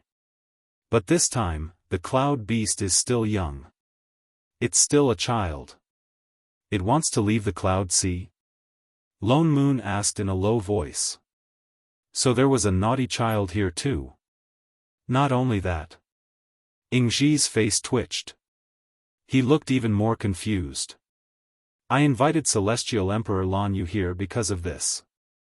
But. He turned to look at Lan Yu. Indeed, Lan Yu was frowning as well, as if he really didn't know what to say. A moment later, he gritted his teeth and stood up. You guys, come with me to take a look. You'll know. Everyone looked confused. But they were here for the phenomenon. Although Celestial Emperor Yingji said it had nothing to do with the demon race, it was better to take a look. So they didn't object. They stood up and followed him out. Yingji led the group towards the east. Below them was a blue sea. They could faintly see the bottom of the sea. There were lush forests and mountains. It was the Cloud Sea indeed. They reached their destination in less than 10 minutes. Lone Moon looked around. This was indeed the location of the phenomenon. But when they were below the Cloud Sea, they saw a waterfall that connected the sky. Here, they were above the cloud sea. All they saw was a huge whirlpool in the middle of the sea. There was a golden array above it that led straight to the bottom of the sea. It seemed to be blocking something. There were some immortals guarding the surroundings. But compared to the group of female immortals at the heavenly gate, the ones guarding here were all male immortals. And their cultivation levels were not low. They were all exalted immortals and above. There were even young emperors and immortal emperors. All of them looked flustered. They were trying to persuade the whirlpool below them. Just as the few of them got closer, before they could hear clearly, a huge wave suddenly rose from the sea. It formed the shape of a fish's tail and slammed towards the immortals in front of them. The few of them hurriedly dodged. But before they could react, a few of them were slammed into the water. "Fellow immortals, you saw it too," Ingji said helplessly. Ingji said helplessly, the cloud beast insisted on going out.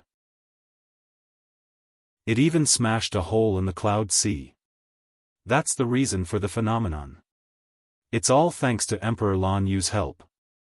He set up this array to stop it. But these arrays won't last much longer.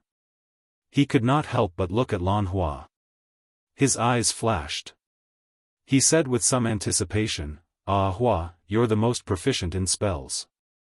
I wonder if you can." "I can't help you." Lan Hua immediately took a step back. The cloud sea was obviously one with the cloud beast. If he repaired this hole, it would create another hole. Why did the cloud beast insist on going out? Chenggu could not help but ask. Spirit beasts like this should have a sense of territory. They would not move easily. Because, Ingji was just about to explain when a childish voice sounded from the bottom of the water. It traveled to everyone's ears. "You ugly things, let me out. I want to go find a pretty big sister."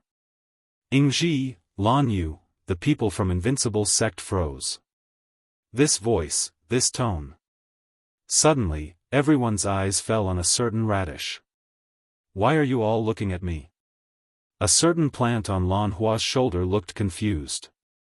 It turned to see Shening looking over. Its eyes lit up.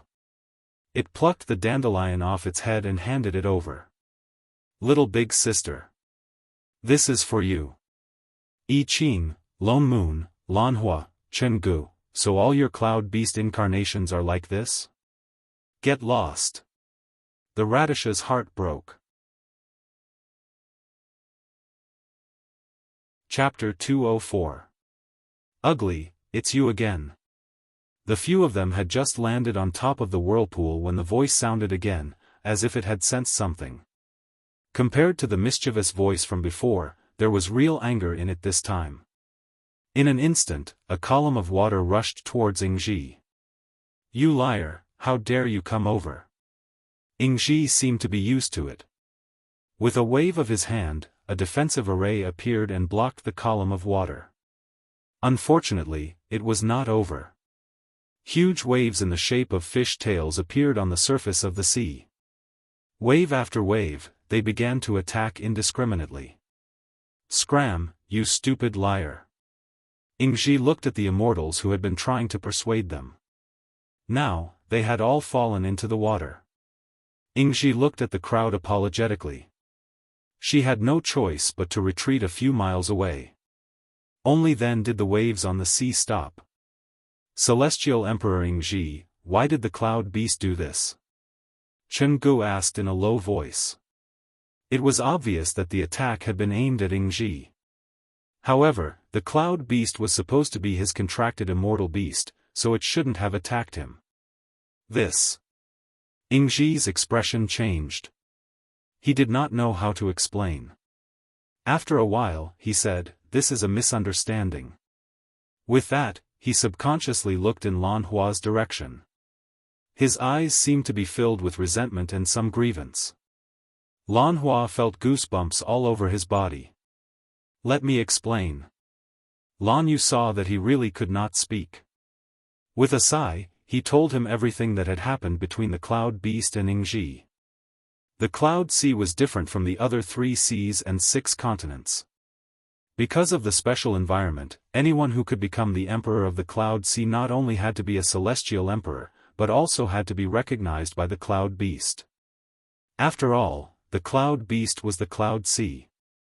If one wanted to live here, one had to get a property certificate. The contract with the Cloud Beast was equivalent to the property certificate of the sea. Only one Cloud Beast was born every few million years. When it matured, it would be as powerful as a celestial emperor. When Ingji first started cultivating, there were no new Cloud Beasts in the Cloud Sea. Although they did not interact with the other continents, it was not as strict as it was now. Although Ingji's original form was also of the water race, before he became a celestial emperor, he had always been by Lan Yu's side in his human form, so everyone thought that he was a celestial being. Even now, the other continents thought that the celestial emperor of the Cloud Sea was a human cultivator and not a demon immortal. In addition, the Cloud Pool and the Cloud Sea were very close to each other, so most of the Cloud Sea floated above the Cloud Pool continent. Aquatic creatures naturally like to stay close to water sources, so it was only natural that Ingji would often run from Yunzi to Yunhai to cultivate. Over time, he became familiar with the demon immortals of the Cloud Sea. Later on, when he was the first to ascend to the Celestial Emperor realm and took over the entire Cloud Sea, he did not encounter any obstruction or opposition. After the Cloud Beast appeared, Shaochen thought that he would have to spend some time to gain the Cloud Beast's recognition or fight it directly. He would either become a true sovereign emperor or be eaten by the Cloud Beast. Surprisingly, the Cloud Beast was very satisfied with him the first time they met, and it even took the initiative to form a contract with him. As a result, he became the Cloud Sea Sovereign King. It could be said that among the 10 celestial emperors, he was the person who ascended to the position of celestial monarch the easiest.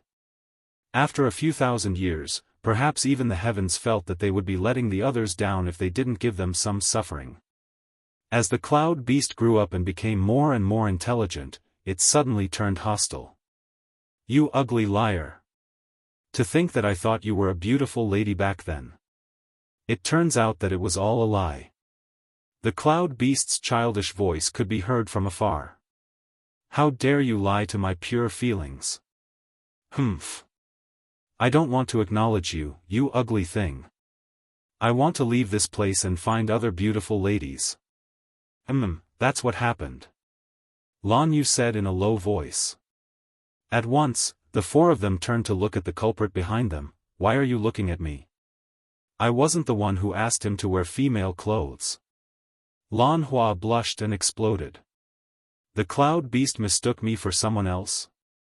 Lone Moon, Iqing, Chenggu, Shening." So the Cloud Beast was so happy to form a contract with Ingji back then because it mistook him for a woman. Speaking of which, was it a common problem for incarnation-type spirit creatures to only look at one's appearance? What's more, the Cloud Beast actually took thousands of years to realize that Ingji was a man. Was it too slow to react, or was Ingji too good at acting? The Cloud Beast is still immature. It has the temperament of a child. Celestial Emperor Ingji sighed, looking like he was having a headache. "It threw a tantrum and I couldn't do anything about it. The more we tried to stop it, the more it wanted to go out. It insisted on going out to find a young lady. Since it's just throwing a tantrum, can't we just find a female immortal to coax it? Why does it have to go out of the Cloud Sea?"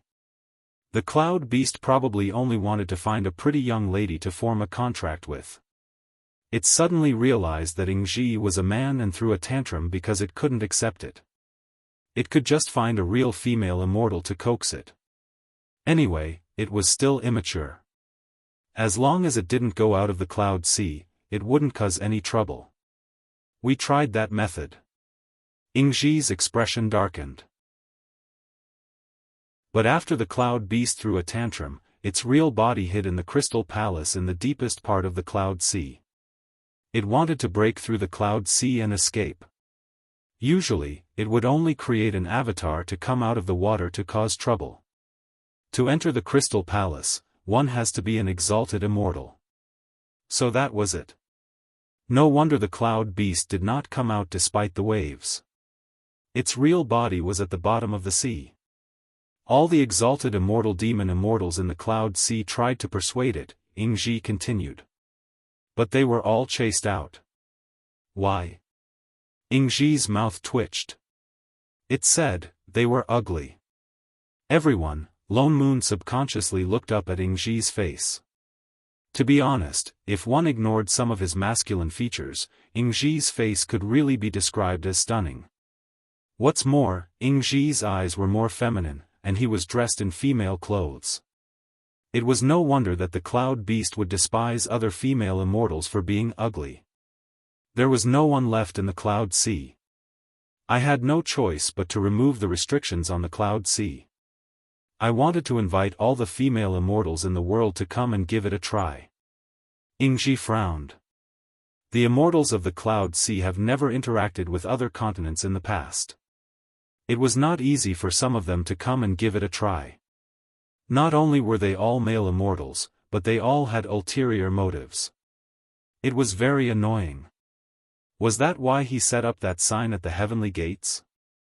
That's why this matter has not been resolved. Ingji frowned deeply. He was about to ask the few of them if they knew any female exalted immortals that they were familiar with. Shening, who had been chewing on a fruit, suddenly spoke up. Why don't I try? She was quite experienced in teaching naughty children. You? The moment she finished speaking, Lone Moon started to mock her out of habit. Forget it. Didn't Celestial Emperor Ingji say it already?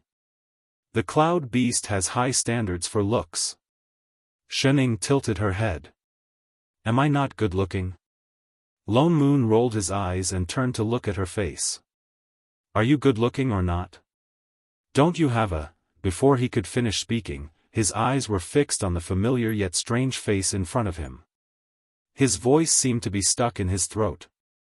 This was the first time he was looking at her face in such a way. From a man's point of view. She seemed pretty. Chapter 205. She had a chubby little face and a cherry-like mouth. Her eyes, which had always been lazy and lifeless, were wide open at this moment. The corners of her eyes were slightly raised, and her snow-white skin was so smooth that it seemed as if water could be squeezed out of it. There were even 2 strands of a hoge on her forehead that were swaying back and forth. She was not as gorgeous as Chi Chengyu, nor was she as gentle and beautiful as Ingji. But surprisingly, cute. Very cute. The extremely cute kind. ******. Lone Moon felt a thump in his heart, as if he had been stabbed. It had nothing to do with his feelings, but he felt a sense of relief. Holy shit. Why didn't he realize that Shening was actually so good-looking? Why did he feel the urge to snatch her away and make her his daughter? What's wrong? Everyone looked at Shening, confused. She suddenly turned around and pressed her hand against her chest, taking deep breaths. I Ching stepped forward worriedly and pulled Shening over to take a closer look at her face. Master, your face is not... His voice trailed off, and his whole body froze. His usually serious face seemed to have been painted with a layer of red paint. In an instant, it turned red. He stared blankly at the face in front of him, and a loud thumping sound came from his chest, as if something was about to rush out of his body. He never knew that Master was actually so good-looking. Hey, what are you doing? Seeing the 2 of them suddenly stunned, the others thought that there was really something wrong with Shen Ying's face. They all stepped forward and looked at Shen Ying's face seriously. Chenggu, Sect Master Shen, why are you, Lanhua, good heart, you're not. Holy shit. Ingji, fellow immortals, why are you so cute, radish, get lost. You're not allowed to look, little missy is mine. Lanyu, sister, how old are you? Do you have a Dao partner? Do you like celestial emperors, the younger ones? Get lost. For I Ching kicked a certain spare tire specialist with the surname Lon away and pulled out his sword at the same time. Shening. Motherf asterisk Ker, did they not see what she looked like except for radish? In the center of the sea of clouds, in the crystal palace. A short figure was squatting on the golden magic array in the middle of the hall. He was holding something in his hand and poking it with force. Every time he poked the golden magic array, specks of golden light would splatter out, and the talismans on the ground would darken a little. As he smashed it, he muttered to himself, "Humph. That damned liar, don't think that you can trap me with a stupid array. No one can stop me from finding a pretty big sister." Shening followed him and squatted down. She looked at the thing in his hand and asked subconsciously, "What's that in your hand?" "Teeth." The child didn't even think about it and replied casually. "What tooth?" It clearly looked like a stick. "Of course it's my teeth." The child continued, "When I was 4,500 years old, I got my teeth replaced. Look, my teeth haven't even grown out yet." As he spoke, he suddenly turned around and opened one corner of his mouth. He gestured for her to look at the empty gums on the right side and said proudly, "My teeth are the hardest things in the sea of clouds." "Oh." Shening nodded in understanding. Something flashed in her eyes. "Since it's so powerful, why don't you bite it open directly?" The child was stunned for a moment. He seemed to think that what she said made sense. His eyes brightened and he really lay on the ground, opened his mouth and bit at the array. In the end, he successfully knocked his teeth. "Epsilon, Omega, Omega, you lied to me." He glared at her angrily and held his teeth that were in pain. "Biting like this, it hurts." Shening said seriously, "It won't hurt if you knock it all off." You. Humph. I'm angry. I'm ignoring you." The child snorted angrily and turned around to continue using the huge tooth in his hand to smash the array. He had just knocked twice when his body suddenly stiffened. As if he had just reacted, he turned to look at the person beside him in shock. Who are you?" He sat on the ground and stared at her with wide eyes. "When did you come in?" "Oh, I came in when you said you wanted to find a pretty young lady." The child's face paled. He glared at her even more angrily. "I'm warning you, don't try to stop me from breaking the array. Otherwise, I'll eat you up." With that said, he purposely bared his white teeth. "Who said I was going to stop you from breaking the array?" She was only here to persuade him not to leave the sea of clouds. The child paused and glanced at her suspiciously. "Isn't that so? Then why are you here?" Just as he finished asking, he suddenly thought of something. "You were sent here by that liar, weren't you?" "Humph. I've seen all the female immortals in the sea of clouds. I won't like you. You also. He suddenly stopped mid-sentence. His eyes widened as he stared straight at Shen Ying's face. He had never seen this young lady before. She was quite pretty. If it was her, he thought of something, and his face suddenly turned red. He said awkwardly, "Ahem. If it's you, I'll be fine. Then I'll reluctantly agree to let you be my beautiful big sister." "Oh. Is it that simple?" He was indeed obsessed with looks. Then. She was just about to persuade him. The child suddenly rushed over and grabbed her hand. "I'll eat you right now." After saying that, it suddenly opened its mouth, revealing a mouthful of sharp teeth, and bit down on her wrist. Then, with a crack, a tooth fell out. "It hurts, it hurts, it hurts." He covered his bleeding mouth and gasped for air. "Was little Missy so hard? Why did you bite me?" Shening was also stunned by this naughty child's sudden action. He looked aggrieved. "It was the demon immortals who told me that if I meet a beautiful lady, I have to eat her." "What the hell? Who in the world had told it such dirty words? That's not what they mean. I don't care. The little cloud beast was anxious. It wiped the blood from its mouth and suddenly changed back to its original form. A huge fish that was more than 10 times bigger than the crystal palace appeared in front of it. It seemed to cover the sky. What a huge fish! It's not easy to find a beautiful lady that I like. Its voice came from above, its tone full of arrogance. Although you're a little short, a little skinny, a little fierce and not gentle. But I still want to eat you. Thank you for your whole family. And, most importantly, your chest is a little too small. I like big ones. You're too flat. The corner of Shen Ying's mouth twitched.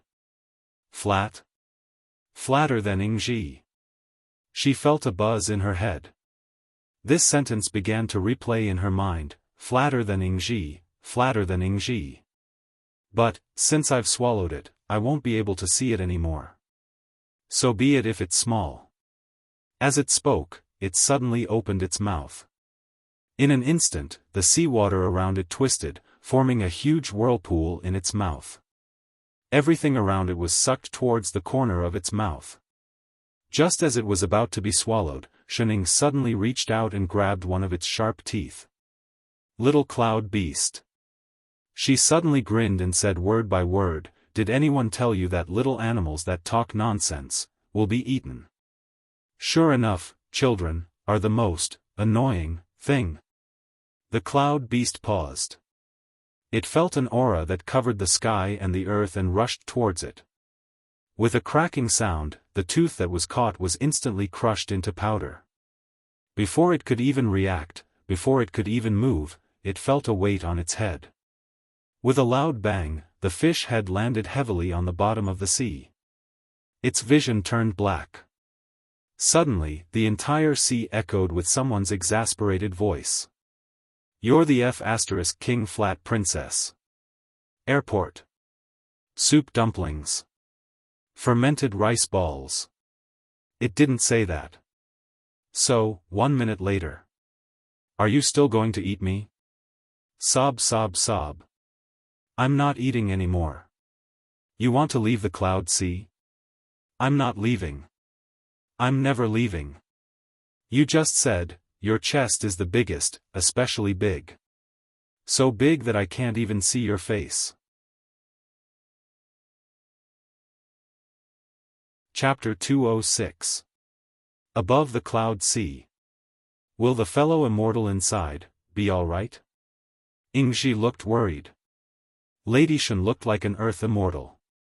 Although he did not know why these people were so confident that she could enter the Crystal Palace, he knew the Cloud Beast's character very well. He could not help but worry that something might happen to her. "Don't worry, Celestial Emperor. Shening knows what she's doing," Lone Moon replied. After some thought, he added, "Should?"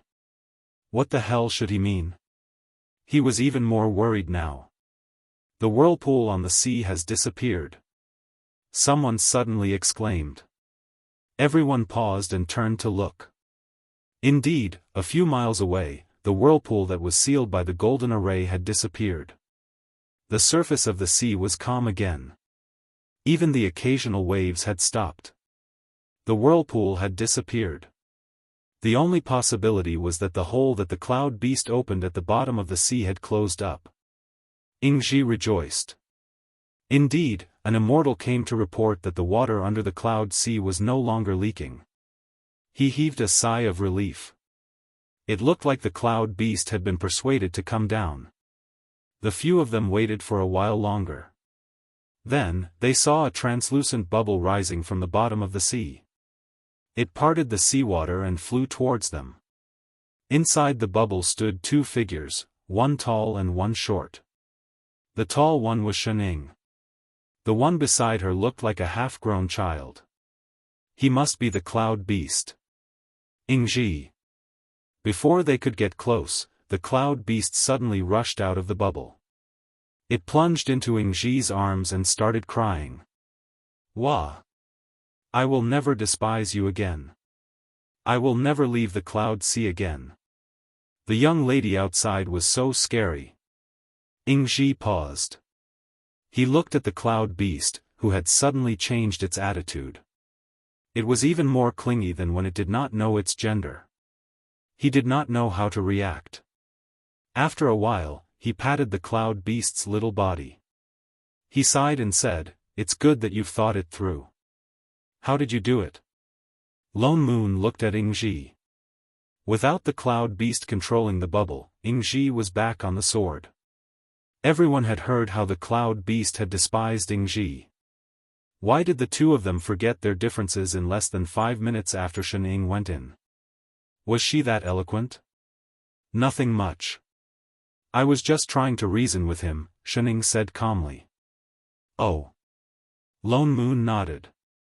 Suddenly, he thought of something and froze. Wait a minute. Wasn't Shen Ying's method of reasoning?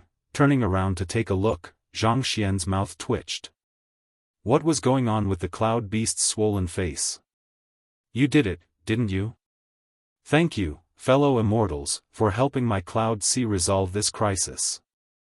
Ingji thanked them sincerely and looked at Shen gratefully. Thank you for your hard work, fellow immortal. If you ever need my help in the future, Ingji will not hesitate to help. It's okay. Every family has a couple of naughty kids, Shen replied casually. The child in Ingji's arms shuddered. He buried his head even deeper and did not dare to look back. Since this matter has been settled, we shall not disturb you any further.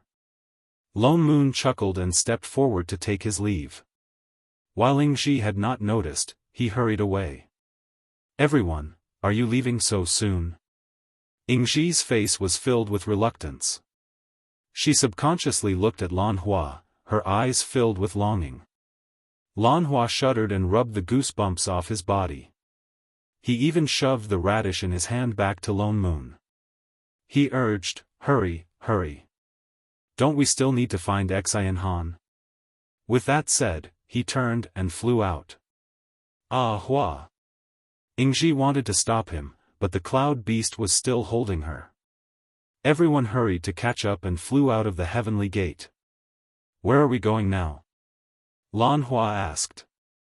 Bo Si, the Void Land, Lone Moon replied. Celestial Emperor Lan Hua, although the Bo Si Celestial Emperor has already investigated that place, Chen Gu explained, Bo Si is not far from here.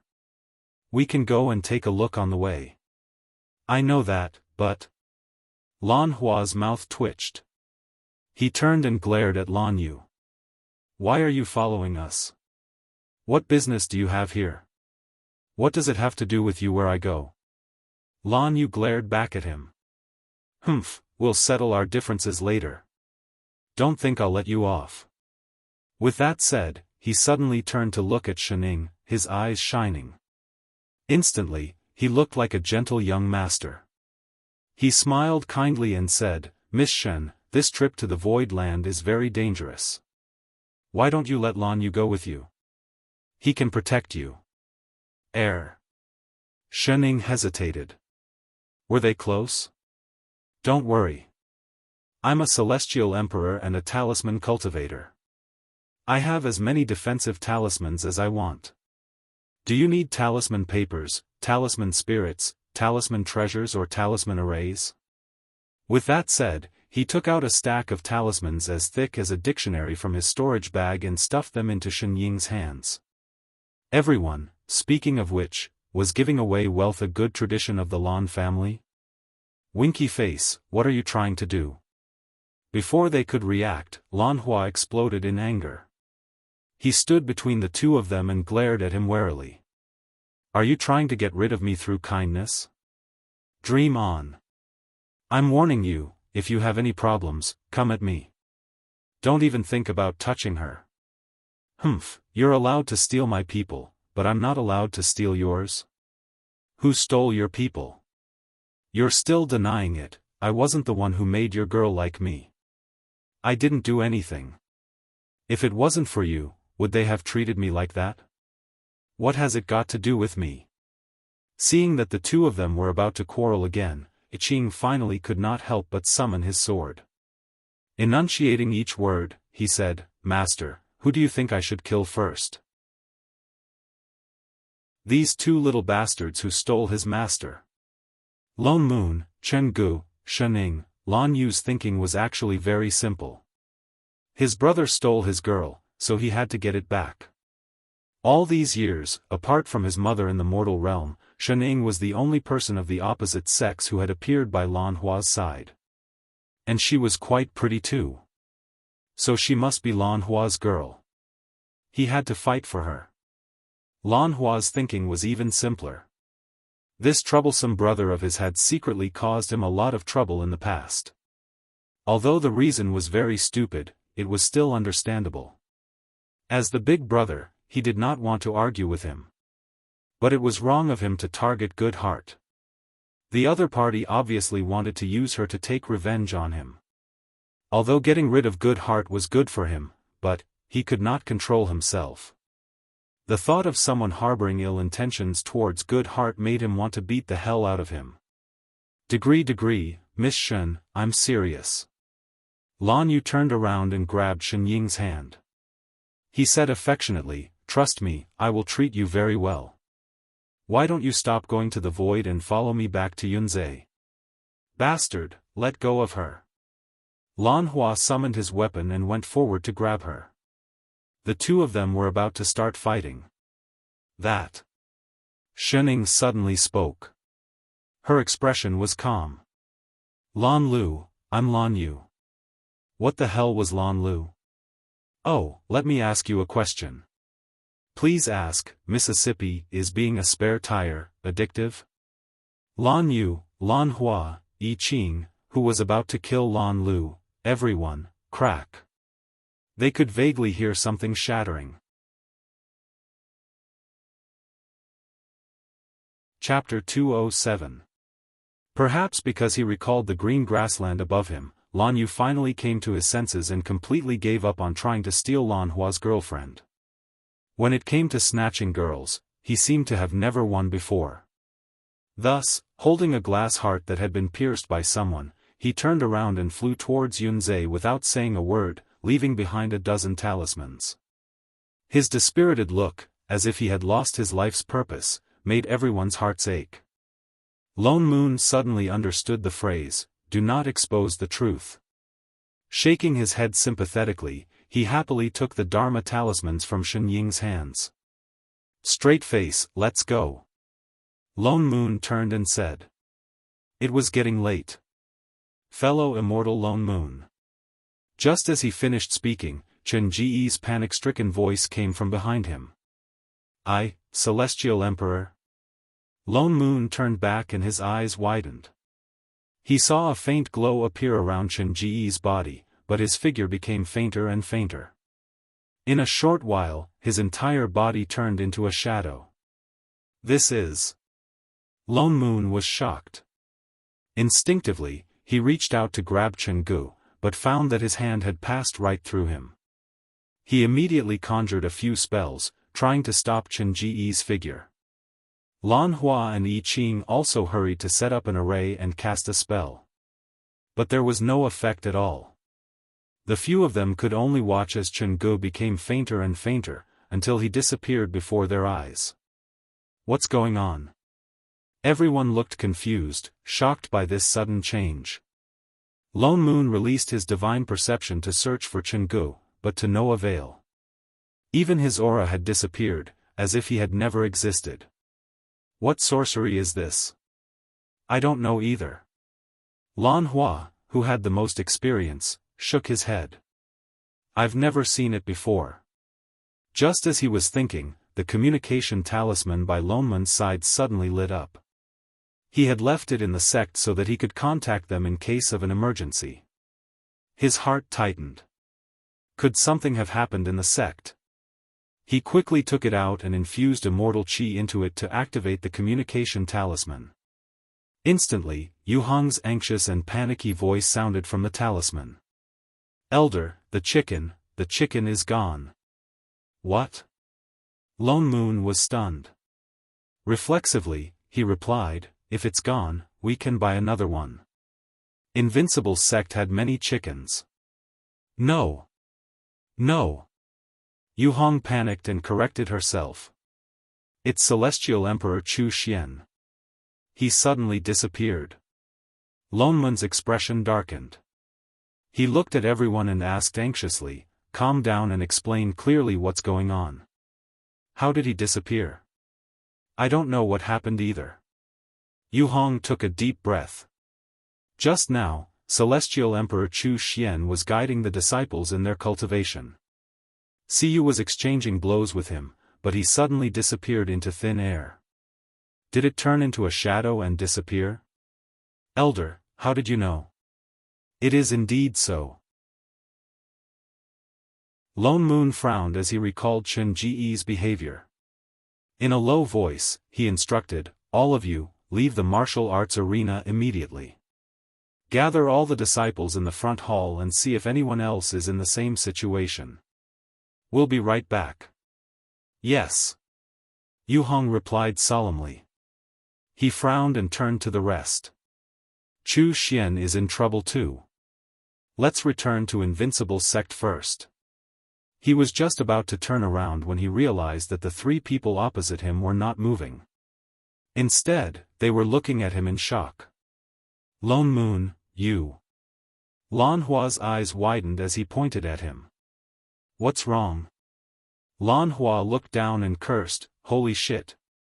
Just like Chen Gu, Lan Hua's entire body was glowing and turning transparent. Most importantly, he did not feel anything strange at all. "Father Niu." Shening reached out to grab him but grabbed nothing. He was much faster than Chen Gu. In less than a breath's time, he had disappeared. The few of them were stunned. "Master, what do we do now?" I Ching's expression was solemn. Lone Moon and Chen Gu had disappeared too suddenly and in such a strange way. Shening looked at her empty hand and clenched it.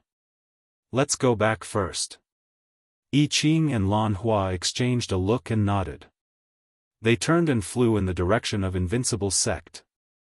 The few of them returned to Invincible's sect as fast as they could. But they realized that not only was Chu Xian gone, Shorty Xian Tong was also gone.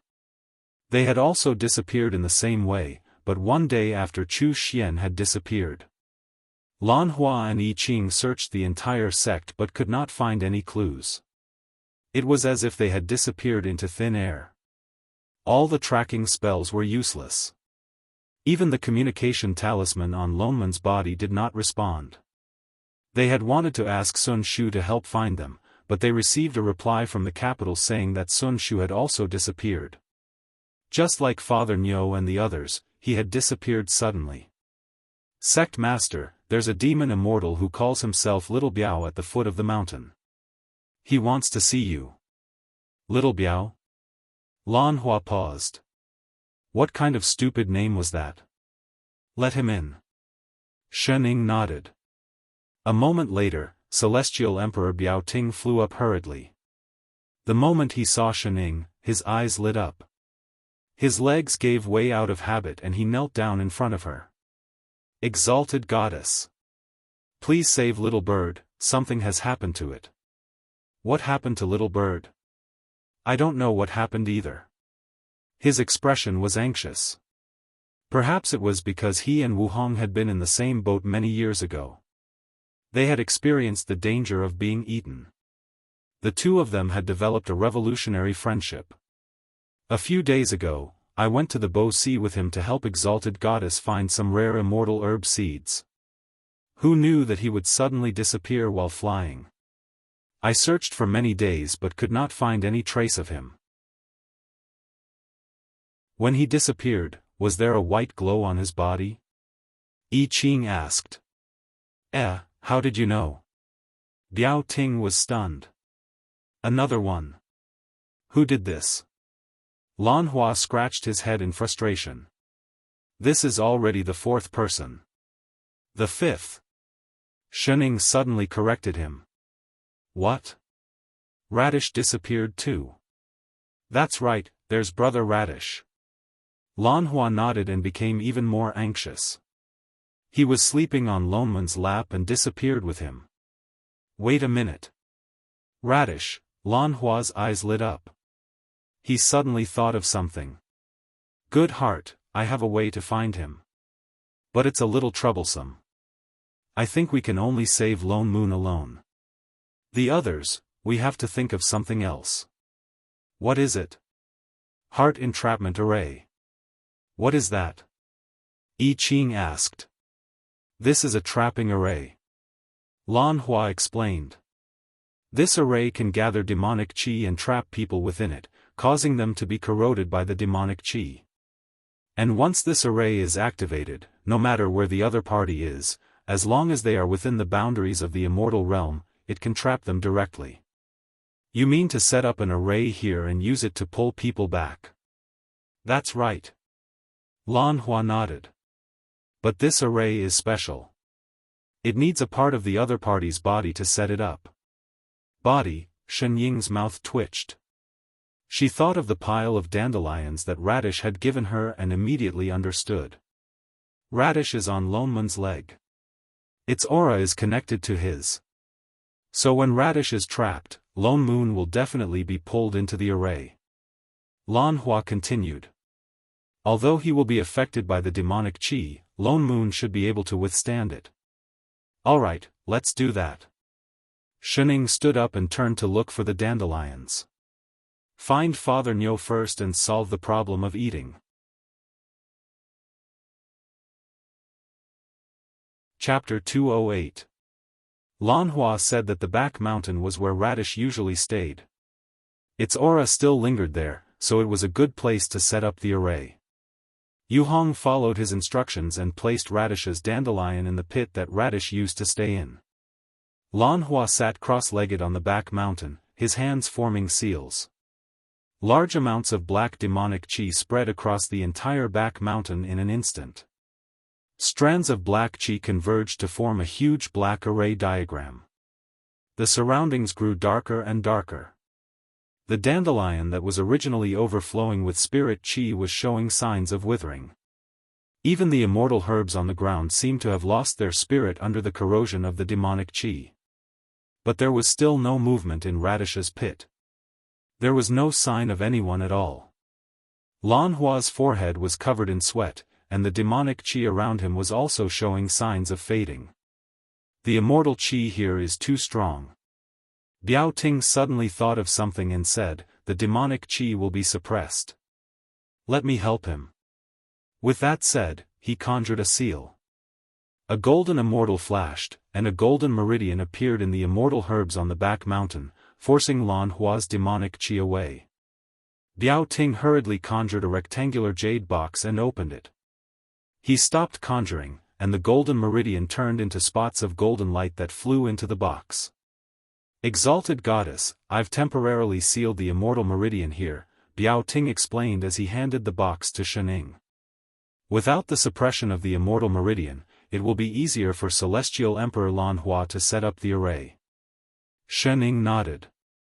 Thank you for your hard work. She took the box and handed it to Yu Hong, then turned to look at the radish patch on the back mountain. Indeed, after the immortal meridian was sealed, the fading demonic qi became even thicker. Even the immortal herbs on the ground withered, looking like they were about to die. The heart entrapping array was almost complete. The array diagram on the ground was becoming more and more complete, covering the entire back mountain like a dense spider web. Radish's pit also began to emit a red light, getting brighter and brighter, showing signs of taking shape. It was almost done. At the same time, Lone Moon was sitting in the middle of an array with a serious expression. Radish, did you find anything? No. Radish retracted its long leaves and shook its head. My leaves can't extend out either. They bounce back the moment they touch it. Lone Moon's expression darkened. He had been trapped in this array for several days. The immortal energy in his body was completely suppressed, and he could not move at all. Moreover, the array formation under his feet was very strange. He had never seen it before. It seemed to extend infinitely in all directions, but he could only see less than 2 feet in all directions. Everything else was a white fog. Therefore, he had no idea where he was trapped. Even Radish, who was lying on his leg, was restricted. Only 2 of its leaves could move. Originally, he wanted him to explore the formation, but he didn't expect that even his leaves couldn't reach out. Little Missy will definitely come to save Radish, Radish said with certainty. Don't worry. Lone Moon frowned. Even if he wanted to save them, he had to first know where they were. Based on the situation when he was captured previously, it would be very difficult to find any clues. Just as he was thinking about how to send a message to Shenning, the array formation under his feet suddenly lit up. Even the white fog in front of him began to dissipate. He could vaguely see a figure not far from him. Radish, hurry and hide, Lone Moon instructed. Then, he looked seriously to his right. The figure beside him became clearer. In a moment, a man in a long blue robe appeared. He looked slightly familiar. Sun Shu. Why is it him? He blurted out. The person opposite him was also shocked. Lone Moon, why are you here? He was just about to explain when a familiar voice came from his left. Lone Moon? It's young Emperor Lone Moon. He turned to look and his eyes widened. Bird. Ah Pui. Celestial Emperor Wu Hong, why are you here too? I don't know. He shook his head. I was already here when I opened my eyes. There seems to be someone else. At his reminder, Lone Moon turned to look. There were indeed a few more figures opposite him. They were a little far away. It was only after the white fog had completely dissipated that he could see them clearly. There was no need to talk about Chenggu. There were 4 other celestial emperors from different continents, Lan Yu, Yingji, Ji Zhe, and even Chu Xian. Of the 10 celestial emperors, 6 had arrived. Like him, there was an array beneath their feet. They were trapped in different directions, forming a circle around each other. These arrays were connected to each other, forming a huge array that no one had ever seen before. Brother Lone Moon, you're here too. Chu Xian's eyes lit up when he saw Lone Moon. He began to look around. Where's Exalted Goddess? Is she here? At his reminder, even Ji Zhe, Wu Hong and Sun Shu hurriedly turned to look for her. No. Lone Moon shook his head. I was suddenly teleported here. She couldn't stop me in time. What's more, I don't know where this place is. As he spoke, he began to look around. This is the Emperor Ascension stage, Chenggu suddenly said, his eyes filled with shock. The few of them were shocked and began to look around. It really is the Emperor Ascension stage. Ji Zhe exclaimed. But who would set up such an array here? Celestial Emperor Chu Xian, you're an expert in array formations. Can you tell what kind of array this is? Chenggu asked. I don't know either. Chu Xian shook his head. I've never seen an array like this before. Also, this doesn't look like a simple trapping array. The person who set up this array trapping us here is probably just the first step. I don't know what he's trying to do. Who cares what he's trying to do? Wu Hong said angrily. This array has trapped me for days. Do any of you have any idea how to break it? Everyone fell silent. None of you can do anything? Wu Hong's expression darkened. What kind of damned array is this? It's so powerful. This is not an array. Just as they were thinking, a cold voice rang out from above them. The next moment, a few figures descended from the center of the Emperor Ascension stage. There were 2 men and 1 woman. At the front was an immortal with a long white beard. The immortal chi around him was thicker than anyone else's. He looked kind and righteous. He looked just like the immortal's Lone Moon had seen on television in his previous life. Celestial Emperor Zi Chen. The few of them exclaimed. Who? Lone Moon paused. It's the Bo Si Celestial Emperor Zichen, Sun Shu explained in a low voice. Lone Moon understood. So it was him.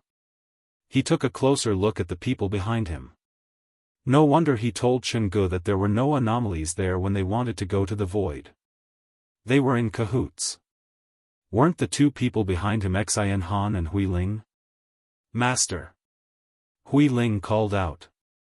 Little Ling? Chenggu was shocked as well. Why are you here?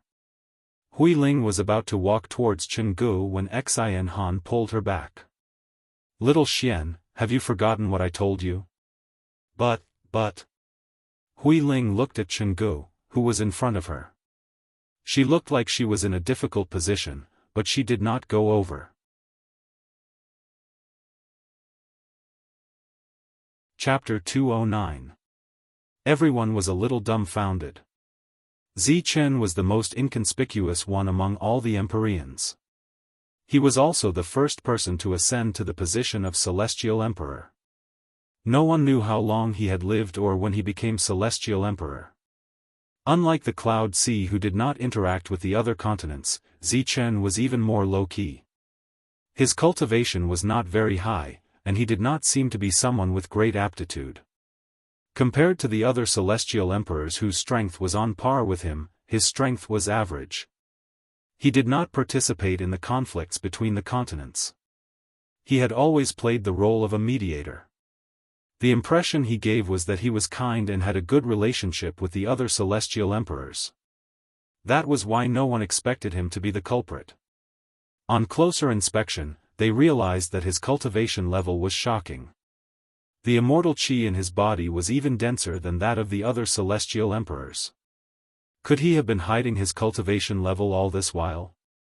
It's been many years. How are you, Celestial Emperors? Zichen stroked his white beard. He looked as kind as ever, but his eyes shone brightly. He seemed to have thought of something. Oh yes, I have yet to thank Celestial Emperor Chenggu for taking care of my daughter for so many years. Daughter? Chenggu paused. He looked at Hui Ling in disbelief. You, Hui Ling panicked. She hurriedly explained, I just found out. The others were also shocked. They had never heard of Zichen having a daughter. When the divine artifact was born, the immortal realm was in chaos. My daughter and my disciple accidentally fell into the mortal realm. My daughter was accidentally reincarnated. Zichen looked at Hui Ling tenderly. I thought I would never be able to find her. I did not expect Celestial Emperor Chenggu to help me find her. So Hui Ling's past life was so powerful. Also, disciple? Lone Moon caught the keyword and turned to look at Xian Han. That's right. Xian Han was my disciple.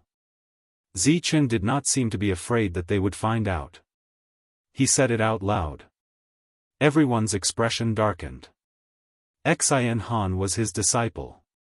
It was no wonder that ever since he ascended, his cultivation level had risen so quickly. In less than 10,000 years, he had become a Celestial Emperor. He was originally from the immortal realm. What do you want by bringing us here? Chu Xian asked loudly. Zichen only smiled and did not answer. Instead, Xian Han stepped forward and said, I just asked the few Celestial Emperors to help me with a small matter. With that said, he pointed around them. Everyone should know where this place is, right? Everyone was stunned. They did not know why he was asking this. Of course, they knew about the Emperor Ascension Stage. The Emperor Ascension Stage is just a name. Xian Han's usually cold face lit up with excitement. A long time ago, this was where the heavenly pillar was. It was the divine pillar that connected the immortal and divine realms.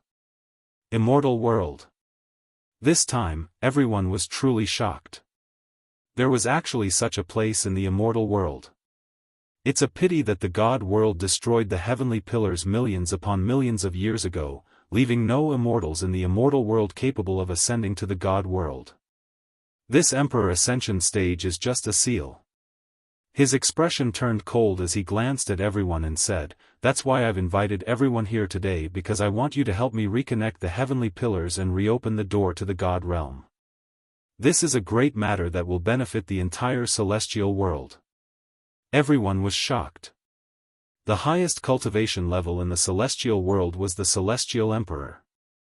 It was not that no immortal had ever wanted to become a god, it was just that no one had succeeded.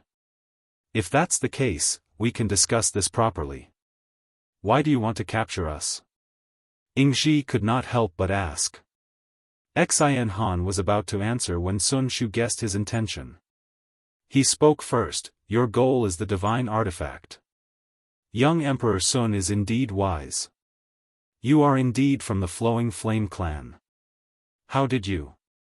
Sun Shu's eyes widened. How did Xin Han know his identity? Apart from Lone Moon and the others, he had not told anyone else.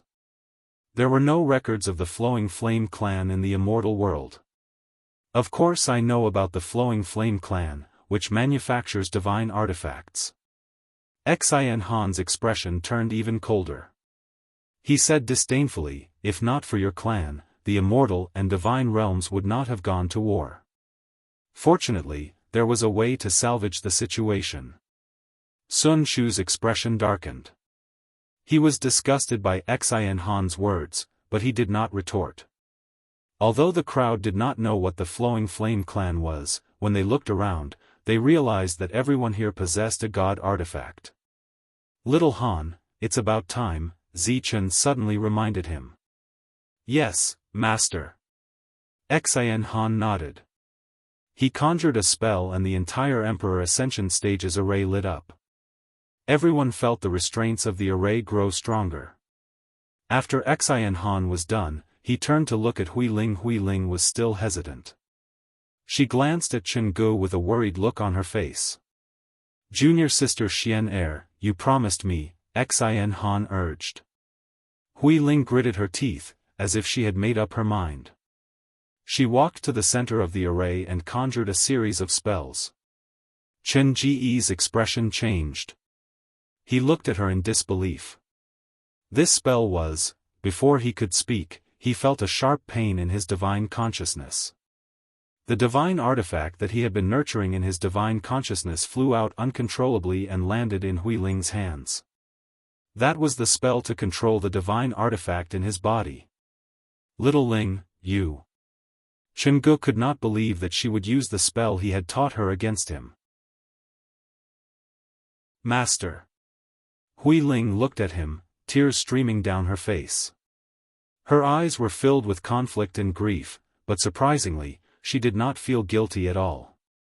"Please understand, disciple. Father said that only these divine artifacts can open the seal on the heavenly pillar. This is for the sake of the immortal realm, for the greater good." The more she spoke, the more determined she became. It was as if she was the embodiment of justice. Everyone was shocked. They looked at Chen Gu sympathetically. He was probably the first person in the immortal realm to call such an act of betraying his own master a righteous cause.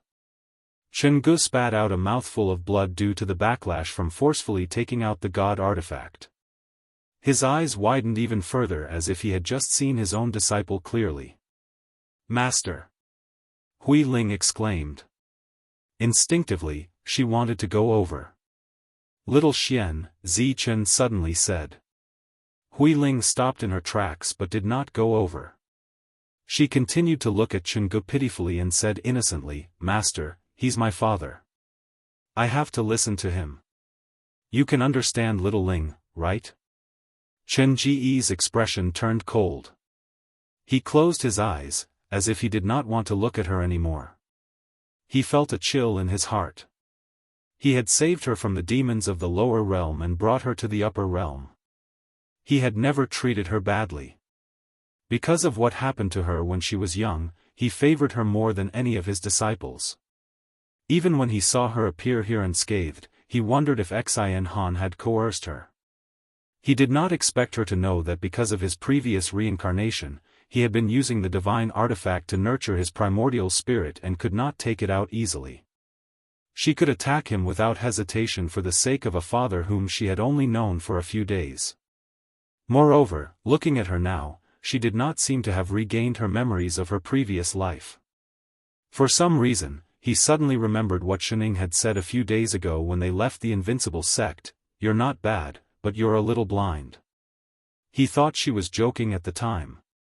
He really was a little blind.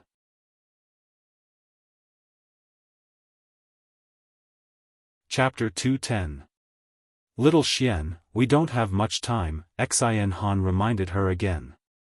Only then did Hui Ling retract her gaze. She received the divine weapon from Chen Gu and took out another one. It was the divine weapon that Biao Ting had lost, the six-flame pearl. She had no idea when it had landed in their hands. She took a few steps forward and recited a long string of incomprehensible spells. Everyone felt a sharp pain in their divine sense. The divine weapons that had been nourished in their divine sense flew out uncontrollably one after another, stopping around Hui Ling. The immortal qi in their bodies backfired and they all vomited blood. Apart from Lone Moon, who had no intention of keeping the divine artifacts in his storage bag, everyone else was seriously injured.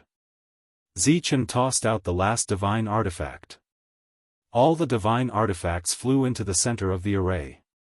Including the six-joint sword, there were 11 divine artifacts in total. The array that had been restraining everyone suddenly emitted a blinding white light that enveloped the entire Emperor Ascension stage.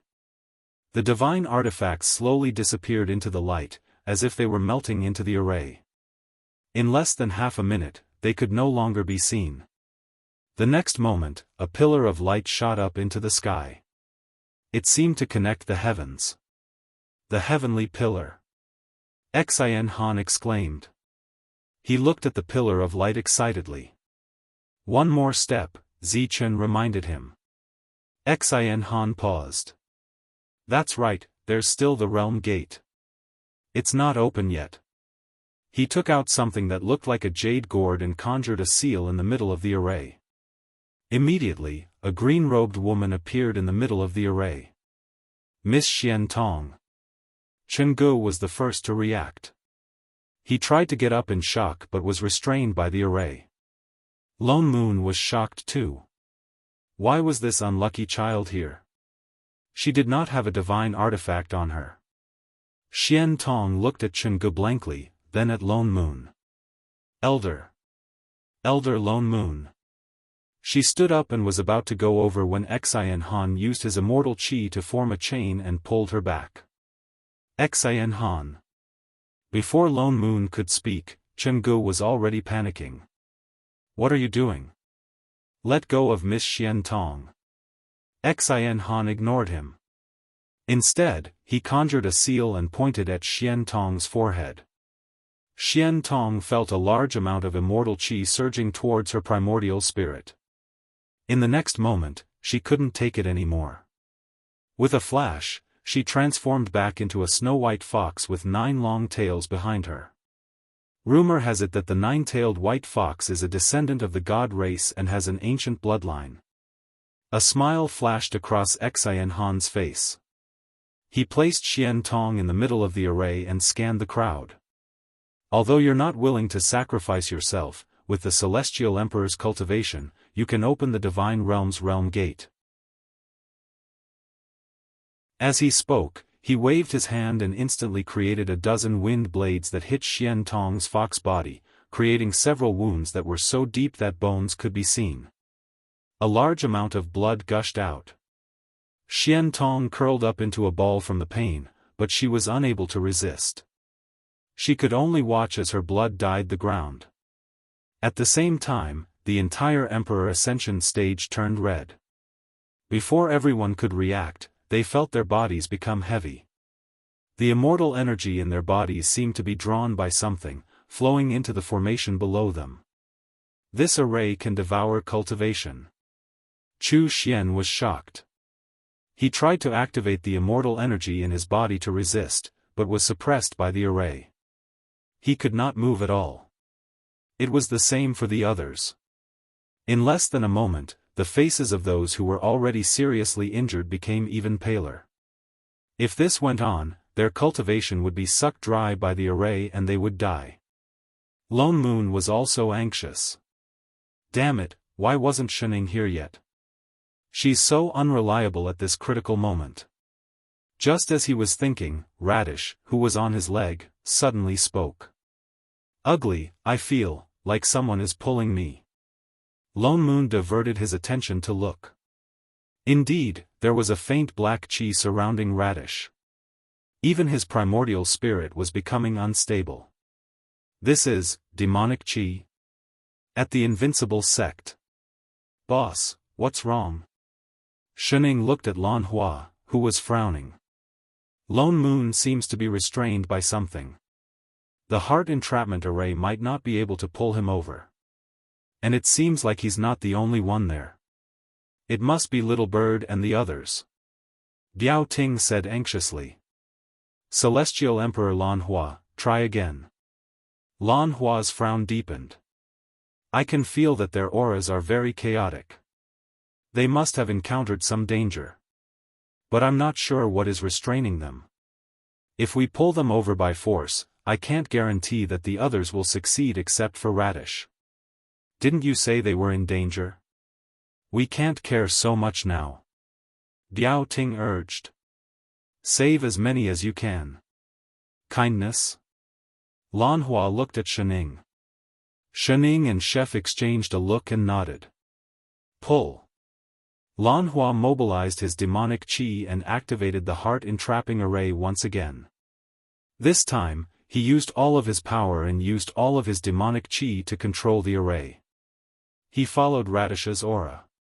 Following that, the strong restraining force came over. It was like a tug-of-war, trapping the people on the other side. Lan Hua took a deep breath and activated the array. The entire back mountain was covered in black chi. The green immortal herbs on the ground withered in an instant. The restraining force was getting stronger. Lan Hua gritted his teeth and changed his hand seal, pulling the people over by force. In the next moment, a red light flashed in the pit where Radish was. With a thud, something fell from the sky, instantly filling up the pit below. Then, with a splat, another figure appeared beside the pit. Success! Everyone was overjoyed. They rushed over. Radish, Wait, there are 2 radishes. Next to the radish, a carrot that was a size bigger than the radish suddenly grew out. Chef. Yes. Radish, when did it get pregnant? Shinning. The leaves on Radish's head shook. A familiar voice sounded. You finally showed up. Shinning, Yiqing, Lan Hua, the others, who? Are you blind? I'm Lone Moon. Holy shit. Before Lone Moon could finish, he glanced at himself and suddenly let out a deafening cry. What's going on? How did I become a radish? Where's my body? Shinning asked tentatively, Father. Nyo? What the hell did you do? Lone Moon was going crazy. Everyone subconsciously took a step back. Wait. This is Invincible Sect? How did I get here? Everyone turned to look at a certain someone in the array. Lan Hua. Damn. What has this got to do with me? How did he know that it was only a primordial spirit? But that was not all. In the next moment, there was a series of thuds, thuds, thuds. One by one, radishes emerged from the ground like bamboo shoots after the rain. Red, white, purple, green, all sorts of colors. They even formed a circle in a very orderly manner. This is, how did we get here? Weren't we at the Emperor Ascension stage just now? What is this place? Why is there so much demonic chi? Is this another one of Xian Han's schemes? This place looks familiar. Exalted goddess, why are you here too? I'm a chicken, I'm a chicken. Exalted goddess, I'm a bird. I'm a bird. Everyone, chef. Master? I just remembered that I haven't had dinner. Why don't we go back first? Yes, master, no problem, master. Lone Moon jumped out of the pit in anger. You two, get the hell back here.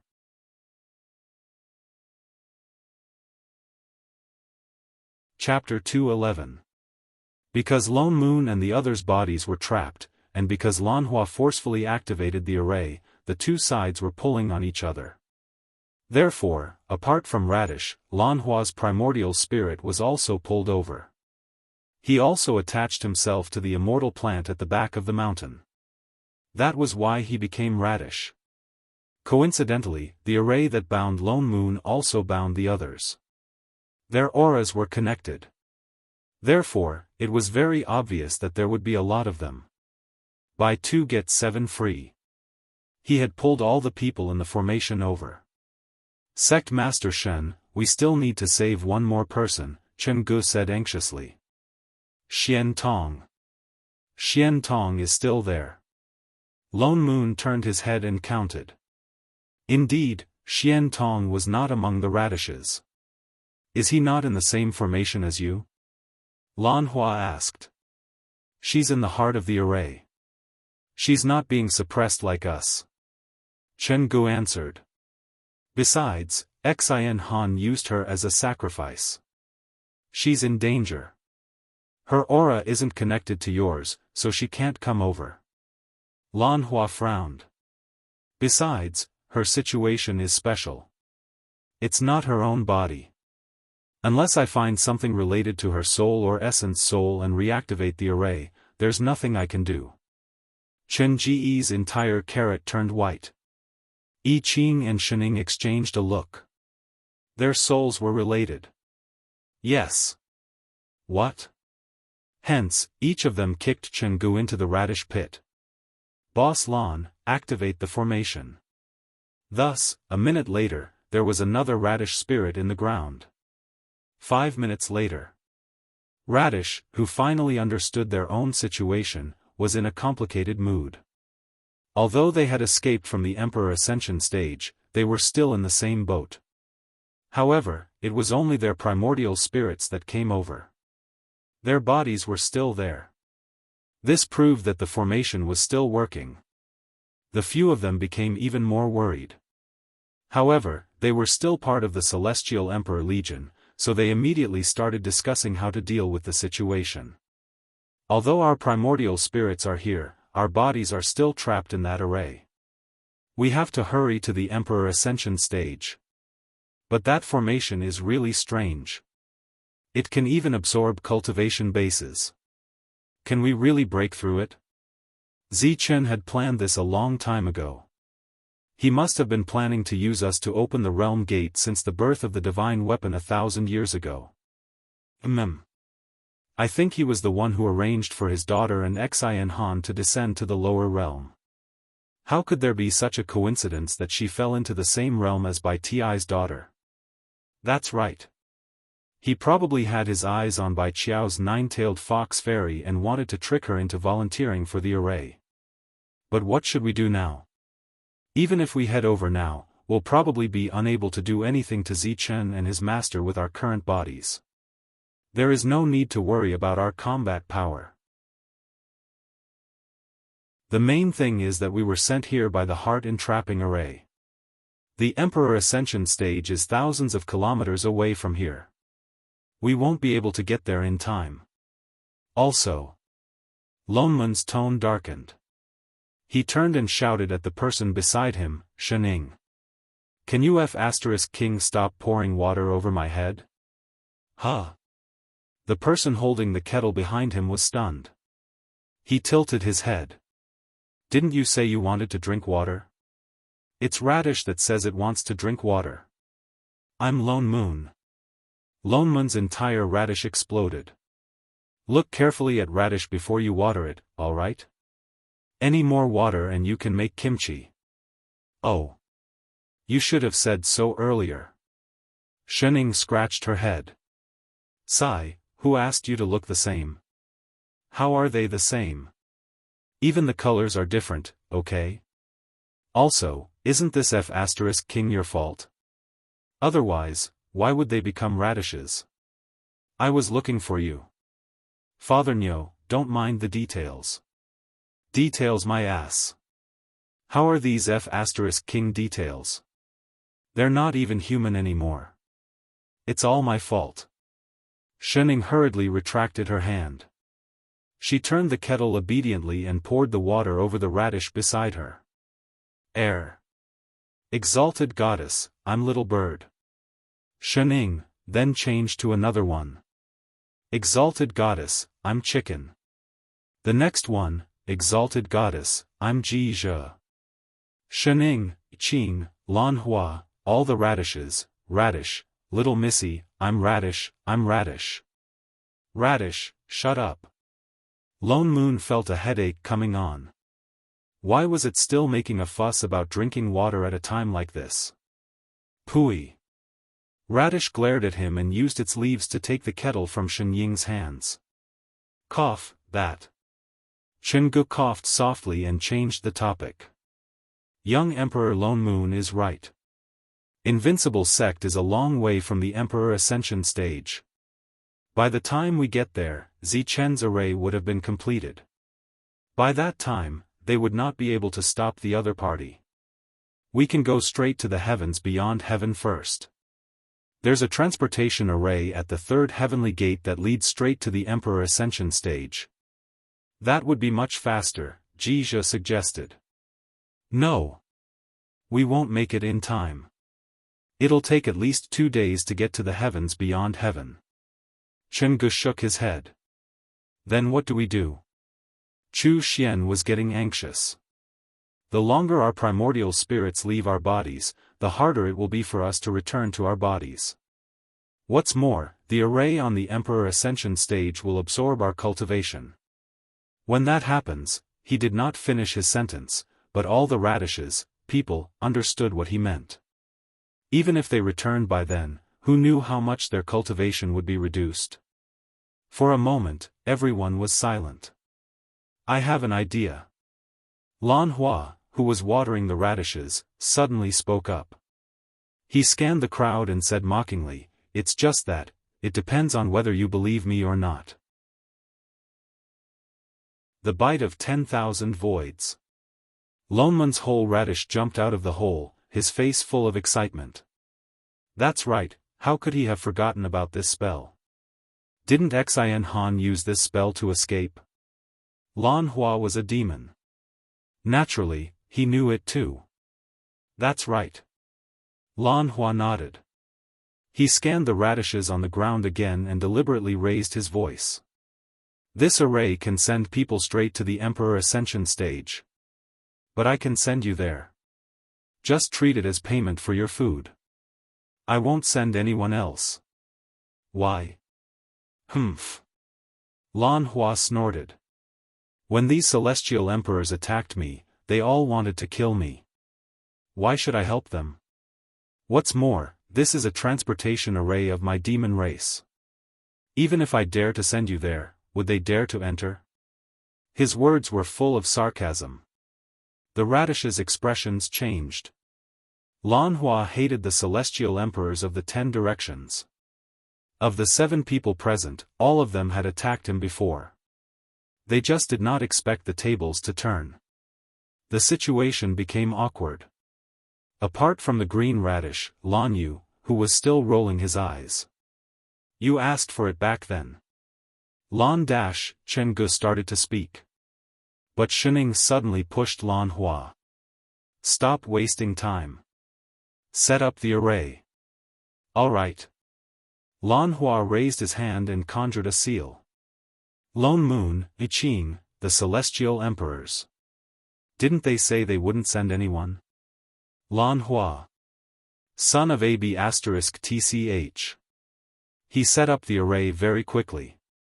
The demonic chi gathered by the heart-entrapping array had not dissipated yet. In less than a moment, black chi appeared in his hand.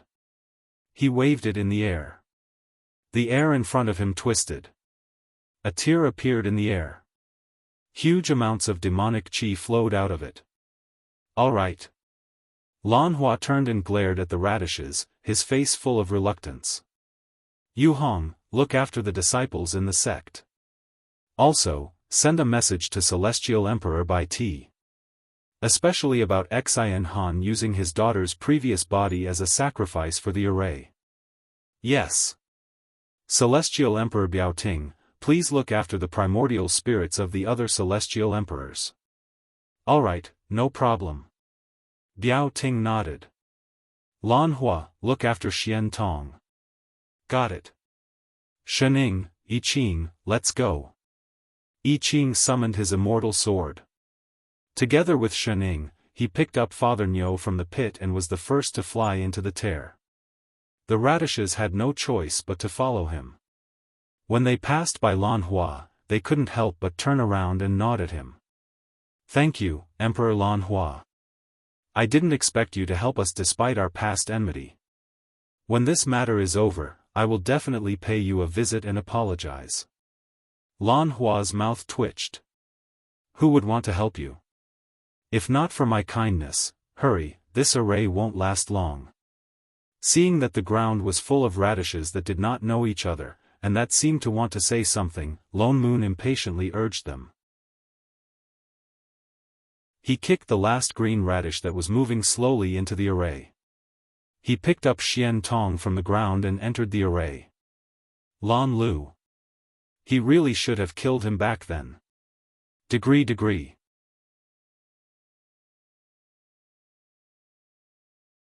Chapter 212. Lan Hua's sorcery was quite reliable. In the blink of an eye, they arrived at the Emperor Ascension stage. The entire Emperor Ascension stage was covered in red light. The light shot up into the sky, blinding. Xian Han stood in the middle of the array, controlling it. Zichen and Hui Ling stood on the other side, looking like they were protecting him. I didn't expect your primordial spirits to escape. How dare you come back to die? Xian Han noticed them immediately. He recognized the new identities of the celestial emperors and snorted. He looked at them condescendingly.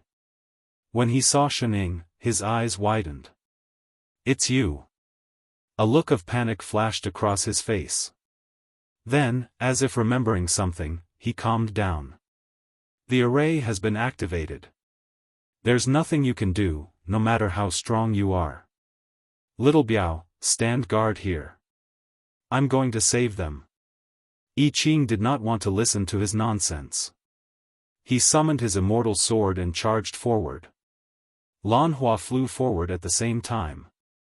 He was just about to rush towards the people sitting cross-legged around the array. Suddenly, a golden light flashed within the array. Before the two of them could touch the array, they were thrown out by the light. I Ching was fine. He was only forced back a few steps. Lan Hua's sleeve suddenly burst into white flames. He hurriedly tore off half of his dermic robe to prevent the flames from burning him. But the demonic qi that he had just gathered was instantly dispersed. Lan Hua was shocked. This array could cleanse demonic qi. I didn't expect that the celestial emperors would work together with the demons one day. Xian Han glanced at Lan Hua and laughed coldly. His face was full of glee. It's a pity that the Emperor Ascension stage was set up by the divine race. A demon wants to shake the divine race's heavenly pillar? What a joke. If immortal qi was the nemesis of demonic qi, then divine power was a great poison to demons. This Emperor Ascension stage was set up by the divine race. Celestial Emperor Lan Hua, don't be rash, Chu Xian reminded him worriedly. Lan Hua's expression darkened. He had no choice but to retract the demonic qi around him. I'll do it. I Ching gestured for him to step back. He activated the immortal qi in his body. Sword qi exploded, forming a huge golden sword that slashed towards the light pillar. Humph. It's useless. Xian Han was not the least bit worried. You can't break through the Emperor Ascension stage. With a loud bang, the sword intent that I Ching had used all his strength to attack struck the red pillar of light heavily. The Emperor Ascension stage shook a little, but it did not seem to be damaged at all. There was really no way to break into it. The entire Emperor Ascension stage seemed to be encircled by a red barrier. There was no way to break through it.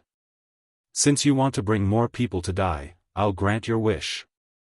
Xian Han's eyes hardened. He conjured a seal with both hands. Spirit manipulation art. Chenggu exclaimed as he recognized the technique in his hand.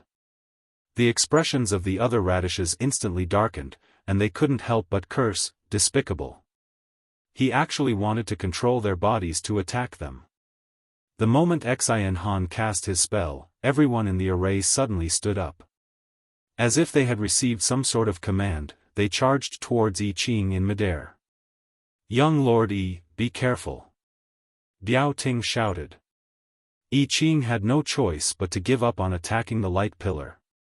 He turned to defend himself and fought with 4 or 5 figures. Although Xian Han was only controlling their bodies, they were all celestial emperors, except Lone Moon and Sun Shu. What's more, their primordial spirits were not in their bodies. All they knew was to attack. Biao Ting's situation was even worse. On one hand, he had to protect the weak radishes. On the other hand, he had to fend off the crowd. He could not kill them because their bodies belonged to him. Everyone could only defend themselves. If the array was not broken, they would not be able to return to their bodies. Xian Han laughed coldly. He looked at the few of them who were trying their best to defend themselves. His eyes were cold. You're like a mantis trying to stop a chariot. I told you, no one can break through this array. Well. Before he could finish speaking, he felt someone tap his shoulder. A familiar voice rang in his ear. You seem to have forgotten about me. Xian Han jumped and spun around, as if he had seen a ghost. You? Why are you here? Impossible. This was a divine array. How could she enter after activating it? How did you get in? I jumped in. Shening pointed at the Dharma artifact that the radishes were standing on. There was no path in between them. She could only jump. No. Impossible. Who are you? Xian Han's eyes bulged in disbelief. Enough, enough, enough. I haven't had dinner yet. Shening reached out to grab him. Xian Han seemed to recall something. His face drained of all color. He wondered if extreme fear could really stimulate one's potential. No. He yelled and used all the immortal chi in his body to retreat. In an instant, he used a few spells. Icicles, fire dragons, wind blades, and lightning bolts flew toward Shening from the Emperor Ascension stage. Although this spell did not affect her at all, Shening was still dazzled by the sudden appearance of this colorful spell. Her outstretched hand naturally slowed down. Her hand, which was originally going to grab onto his shoulder, sank down, as if it had caught onto something. She reached out to grab it, only to hear a swishing sound. Looking down, she saw that there was a strip of cloth in her hand. It was as wide as a palm and embroidered with auspicious clouds. Her mind buzzed. Could this be a belt? She turned to look. Indeed, 3 steps away, a pair of white pants lay on the ground. Xian Han was bare-legged, standing about 10 feet away, still in a state of shock. Shening, Zi Chen, Hui Ling, Shening pursed her lips. If she said she didn't do it on purpose, would anyone believe her? That. She was just about to return the belt when Father Nyo's exasperated voice came from the air. Shening. What the hell are you doing? Hurry, we can't hold on any longer. On the Dharma artifact outside, the radishes were already surrounded by the bodies controlled by Xian Han. Biao Ting and Lan Hua could not handle them at all. All they could do was shout for help. Shening paused. She was just about to hand the belt over to the radishes when she turned around and threw it in their direction. The belt was a Dharma robe after all. In an instant, it became longer. Like a rope, it wrapped around Father Nyo and the others. She took advantage of the situation and pulled them back into the array. Then, she threw the belt in I Ching's direction. For a moment, everyone's bodies that were controlled by the spirit manipulation spell fell to the ground like dumplings. Shening then threw away the belt in her hand. "It's your turn." Xin Han subconsciously took a step back. Seeing that Shening was walking towards him, he moved his hand and conjured a seal. Suddenly, a red light flashed under Shenying's feet.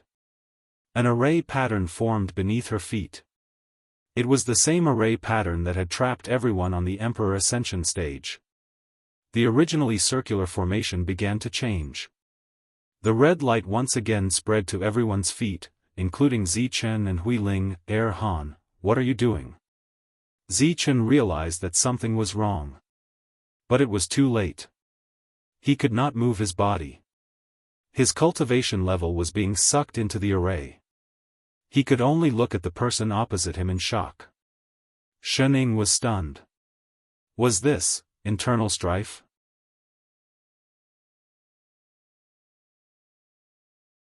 Chapter 213. Master, I just finished what you wanted me to do later. Xin Han's expression was cold. He looked at Zichen as if he was looking at a dead man. "What do you mean?" Zichen paled. He snorted, his eyes filled with murderous intent. "Don't think I don't know. This array concentrates everyone's cultivation in one place.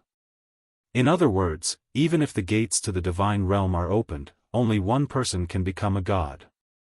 Isn't Master planning to kill me after everything is done and become a god by himself?" "You." Zichen was shocked. Guilt flashed across his eyes. Xin Han. Huiling shouted anxiously. "I don't know what he's planning. Why are you doing this to me? I trusted you so much." Little Xian. Xin Han could not bear to see her like this, but he did not undo the array around her. "I like you, but you're his daughter. Instead of hating me in the future, why don't?" "I'm not his daughter." Huiling panicked. She no longer looked as innocent as before. "I've already reincarnated. What happened in my past life has nothing to do with me. That's not important. Don't worry. Once I become a god, I'll find a way to bring you back to life." "No." Xin Han ignored her. He looked at the people who had been pulled back and Shening, who was standing in the array. His earlier panic disappeared and he said excitedly, "It's been hard on you to send these array cores back so that I can set up a new array. Then you and these people will open the gates to the divine realm together. You'll use up all your cultivation and die." He conjured a seal with both hands and reactivated the array. His smile widened, as if victory was already in his grasp. If only, not for the fact that he was barefooted. "Straight face, how does this ancient divine array feel?" He looked elated. "No matter how high your cultivation is, you won't be able to get out." Before he could finish his sentence, Shening, who had not felt anything at all, looked down at her feet and took a step forward. Xin Han, the father and daughter, everyone, how can this be? Xin Han looked as if he was hallucinating. This is the divine race's array. How could this be? Impossible. Is it very powerful? Shening tilted her head, a look of confusion flashing across her face. "Let me try." As she spoke, she suddenly squatted down, clenched her fist, and punched the ground playfully. There was a cracking sound and a crack the width of a finger appeared. In the next moment, the entire Emperor Ascension stage started to fall like dominoes. The sound of cracking could be heard. With Shening as the center, cracks started to appear one after another. They spread out in all directions and covered the entire Emperor Ascension stage in no time. The red formation above them collapsed immediately, and the red light was extinguished. Everyone who had lost control of their bodies fell to the ground one after another. Even the pillar of light that had shot straight into the sky transformed into countless specks of red light before disappearing into thin air. The quality isn't that great either. Shening shook her head. Everyone, no. Xian Han looked at the spot where the light pillar had disappeared, his face crumbling. Heavenly pillar, realm gate. Impossible. He was clearly just one step away from opening the door to the divine realm and becoming a god. Master, are you all right? The array disappeared. I Ching was the first to fly down from the sky. Just as he was about to land, he saw the cracks on the ground and immediately pulled Shening onto his sword. Shening brushed the dust off her hands. Biao Ting also flew down with the radishes. Why did it take so long this time? Lone Moon jumped onto their swords and glared at Shening. Didn't they usually settle it in 1 or 2 minutes? This time, it took 5 minutes. You dared to destroy the array for becoming a god. Xian Han's eyes were bloodshot. He looked as if he had lost his mind. He glared at Shening. You deserve. Pfft. Before he could finish his threat, he felt a sharp pain in his chest. He spat out a mouthful of blood. He looked down and saw a hand piercing through his chest. It was Zichen's hand. Ah! Hui Ling was also shocked by Zichen's sudden attack. She screamed, her face pale, but she did not go over to help Xian Han. You, good disciple, I forgot to tell you. The Emperor Ascension stage is indeed a heavenly pillar, but it cannot open the door to the divine realm. Seeing Xian Han's shocked expression, Zichen smiled even wider. Because there is no array on the Emperor Ascension stage. There is a seal. With that, he pulled out Xian Han's primordial spirit from his body. The thick immortal qi surrounding Zichen disappeared in an instant. A black aura surged. You are. Xian Han said the last 2 words and then stopped. His face was still full of shock. This is demonic qi. Biao Ting exclaimed. He looked at the person who had suddenly transformed. Zichen was a demon. How could this be? He's a sky fiend. Lan Hua's eyes widened. Only a sky fiend could disguise his demonic qi as immortal qi. Zichen's demonic qi surged. He turned to face the crowd and said, I have to thank all of you for helping me destroy the Emperor Ascension stage. That's how I broke the seal. With that, he struck the Emperor Ascension stage beneath his feet and extinguished the last trace of red light. With a loud bang, the Emperor Ascension stage shattered into pieces. The next moment, huge amounts of demonic qi rose into the sky, gushing out endlessly. In an instant, the entire heavens beyond heaven was filled with demonic qi. The sky darkened. Get out of here! Lan Hua shouted. He led the people who had found their bodies and rushed out of the Emperor Ascension stage. But the demonic qi spread even faster. The radishes stared in shock at the demonic qi in front of them. There was too much. They had never seen so much demonic qi before. It was as if they were in the demonic realm. Everything was dark. They heard Zichen's maniacal laughter. Ha ha ha ha ha. It's been hundreds of thousands of years. I've finally broken the seal. His voice was getting more and more maniacal. What's that? Someone exclaimed. They turned around and saw a huge amount of demonic qi gathering at the spot where the Emperor Ascension stage used to be. The demonic qi shot up into the sky and seemed to solidify into something. A moment later, a huge object appeared in front of them. It looked familiar. Lonman's nervous heart dropped back into his stomach. The corner of his mouth twitched as he nudged the person next to him. I Ching, am I seeing things? That's right. I suddenly want to go home for dinner. The demonic chi in front of them finally took shape. Everyone finally recognized what it was. Why is it a door? The door to the demonic realm. That's the door to the demonic realm. So this is what he said was sealed in the Emperor Ascension stage. He didn't capture us to become gods. He captured us to break the seal on the demonic realm. The radishes who did not know the truth turned pale. Ha ha ha ha ha. Zichen's laughter became even more maniacal. The seal has been broken. It's time for the demonic realm to unify the three realms. As soon as he finished speaking, they heard a creak. The huge black door slowly opened. More and more demonic chi surged out of the door. A voice that seemed to come from hell swept across the entire sky beyond heavens with a chilling intent. Who has summoned me? Zichen became even more excited. He directly knelt down in front of the half-opened door. Greetings, my king.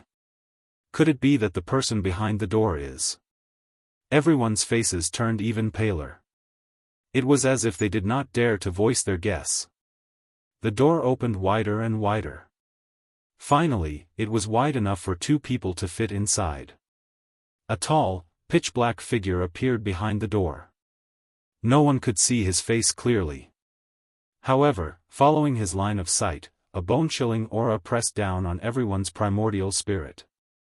They could not resist at all. If not for the fact that everyone's cultivation level was high, they would have been severely injured. Until, that gaze landed on Shining. Hey! Little Black. She raised her hand in greeting. The person behind the door seemed to freeze. Even the demonic chi around them stopped.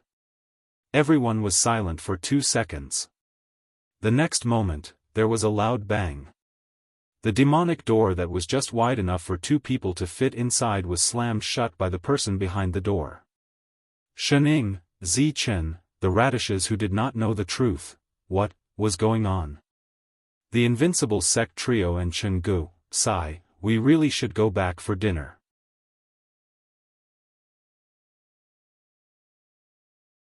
Chapter 214.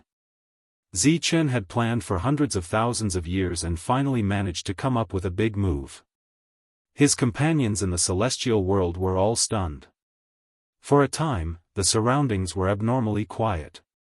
Even the demonic aura that was still spreading seemed to have frozen, no longer spreading. No one could react to what had happened.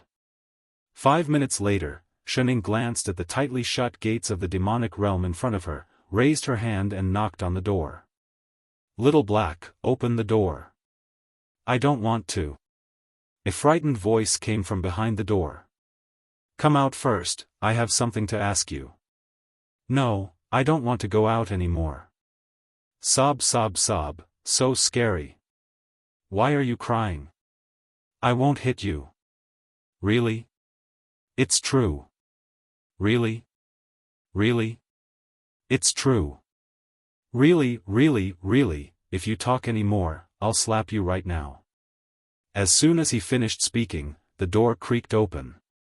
It was still that black-robed demon king with a pair of blood-red eyes.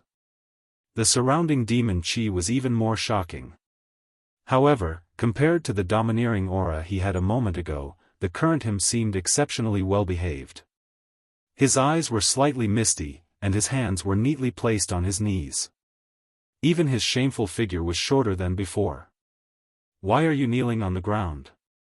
Shining glanced at the person on the ground. The demon king shuddered before replying seriously, Exalted Goddess, I feel that kneeling on the ground and looking at you is especially impressive. Shining, everyone, why did she suddenly have the urge to light a candle for Zichen? The corner of Shinying's mouth twitched. She threw Zichen, whom she had just killed, over to him. Tell me, what's going on? The demon king immediately distanced himself from her and took 2 steps to the side. Exalted Goddess, I'm really innocent. I don't know anything. I just sensed that someone was summoning me, so I came over to take a look. I didn't know that the immortal world was behind this door. If he had known, he wouldn't have opened it even if he was beaten to death. You mean? Shen Ying's voice deepened. There are many more doors like this? The Demon King's face paled, and cold sweat immediately poured out. But. Maybe. Yes. Oh no, he had let it slip. I Ching, who was at the side, immediately reacted, and his heart sank. Indeed, although this door looked exactly the same as the one in Invincible Sect, this was the Emperor Ascension stage. It was obvious that it was not the same door. In other words, there was more than one gate leading from the immortal realm to the demon realm. How many more of these doors are there? I Ching asked. The Demon King gritted his teeth. Just as he was about to reply, Zi Chen, who was lying on the ground, finally reacted. He had a look of disbelief as he said, "My king, what are you doing?" As long as you give the order, the demon world's army will unify the three realms just around the corner, so why? Shut up. The Demon King sent a wave of suppressive might sweeping over, directly pressing him back to the ground. You little b*tch, you still want to trick me. How could he still have a demon realm army? The 10 Skyfiends had long been wiped out, and they were still lying in the demon palace groaning and recuperating from their injuries. Exalted goddess, listen to my explanation. The Demon King was on the verge of tears. He looked at Shenning weakly and said, these were all done by the previous Demon King. It was he who wanted to unify the three realms, so he sent some of his clansmen to hide in the three realms. Not just in the celestial realm, but in the lower realms as well. All of them were tamed demons, and once the realm gate opened, they could directly summon the Demon King. But I really don't know exactly how many there are. He quickly confessed everything in one breath. You mean there are other demons in the immortal realm? Lone Moon was shocked. There should be, right? He nodded, then continued, the lower realm is not a good place, so the previous Demon King always wanted to conquer the immortal realm. It's just that 1,000,000 years ago, the immortal realm and the divine realm were connected. That's why I haven't found a chance to act. Lone Moon thought about it carefully and understood the whole story. In the past, the devil race did not dare to attack the immortal world because of the god race. After that, the god world and the immortal world fell out, but in the end, they left behind the Emperor Ascension stage and sealed the door to the demon world. The Demon King was not satisfied, so he sent some people to secretly cause destruction, wanting to open the realm gate. Zi Chen was one of them. It was just that he had prepared for so many years, and the demon race had already changed. At the last critical moment, he met Shenning, the cheat. For a moment, he did not know whether he should be happy for the immortal realm, or mourn for Zi Chen. Can you find these people? Shenning asked. Yes. The Demon King immediately nodded his head like a little chick. The exalted goddess's orders, he definitely could. All right then, within 3 days, think of a way to call all your people back. Shenning waved her hand and said, in the future, manage your territory well, don't come out and wander around if you have nothing to do. Yes, exalted goddess, no problem, exalted goddess. All right, you can go. Yes, exalted goddess. Only then did the Demon King heave a sigh of relief. He immediately got up, picked up the fainted Zi Chen, and with a whoosh, disappeared through the door. 3 days later. The Demon King was quite efficient in his work. He took out a heavenly devil order, which was an artifact used to summon demons. In less than a day after he took it out, people began to gather at the gate of the demon realm to report. Among these people, some looked like insignificant little immortals, some were famous immortals in the immortal realm, and one of them was even a country emperor. Although they were not Skyfiends, they all had their own ways to hide their identities. The more the celestial emperors saw, the more frightened they became. If not for Shenning, perhaps it would not be long before the immortal realm really fell into the hands of the demon world. All of these people were brought back to the demon world by Little Black. The crisis was considered resolved. Zichen was also brought back to the demon world. Thinking about the Demon King's expression, he probably did not end up well. The only one who had not been dealt with was Hui Ling. What she had done was not considered a big deal, but it was not a small matter either. It was not because of her, and she was more or less influenced by Xin Han. But it was an indisputable fact that she had betrayed her master and stolen the divine artifact. No one else could say anything. The one who was most qualified to deal with this, and also the one who suffered the most, was Chenggu. So the Celestial Emperors directly handed her over to him. Remove her immortal bones, destroy her cultivation, and send her back to the lower realm. Chen Ji's expression did not change. Word by word, he stated Hui Ling's punishment, but his voice was cold. She came from the lower realm. Now, she has returned to where she belongs. As for what happens in the future, it depends on her fate. Chen Ji's punishment seemed to be extra lenient. But to Hui Ling, it was the most severe punishment. Who would want to reincarnate and become immortal again after becoming an immortal? What's more, people who had their immortal bones removed could not cultivate again. A mortal's lifespan was less than 100 years. To Hui Ling, who was once an immortal, this was worse than death. It seemed that her previous actions had completely chilled Chen Ji's heart. He no longer had the slightest bit of indulgence towards her. Young Emperor Lone Moon, what do you think of this? Chenggu turned to look at Red Radish. What does it have to do with me? Lone Moon glared at him. The anger he had been suppressing for the past few days exploded out. Let's put this aside for now. Didn't you say that I can change back as soon as I find my body? Why am I still a radish? The corner of Chen Ji's mouth twitched. He said in a low voice, Young Emperor, our bodies are badly injured. If we let our primordial spirits return to our bodies, our injuries will worsen. We have to think about this carefully. We can't rush it. All right. Even if we have to wait for our bodies to recover before we can go back, then. He took a deep breath and turned to stare at the radishes in the room. Why are you still here? The fight was over, shouldn't they go back? Why the hell were they still staying at Invincible Sect? Watering them didn't cost money.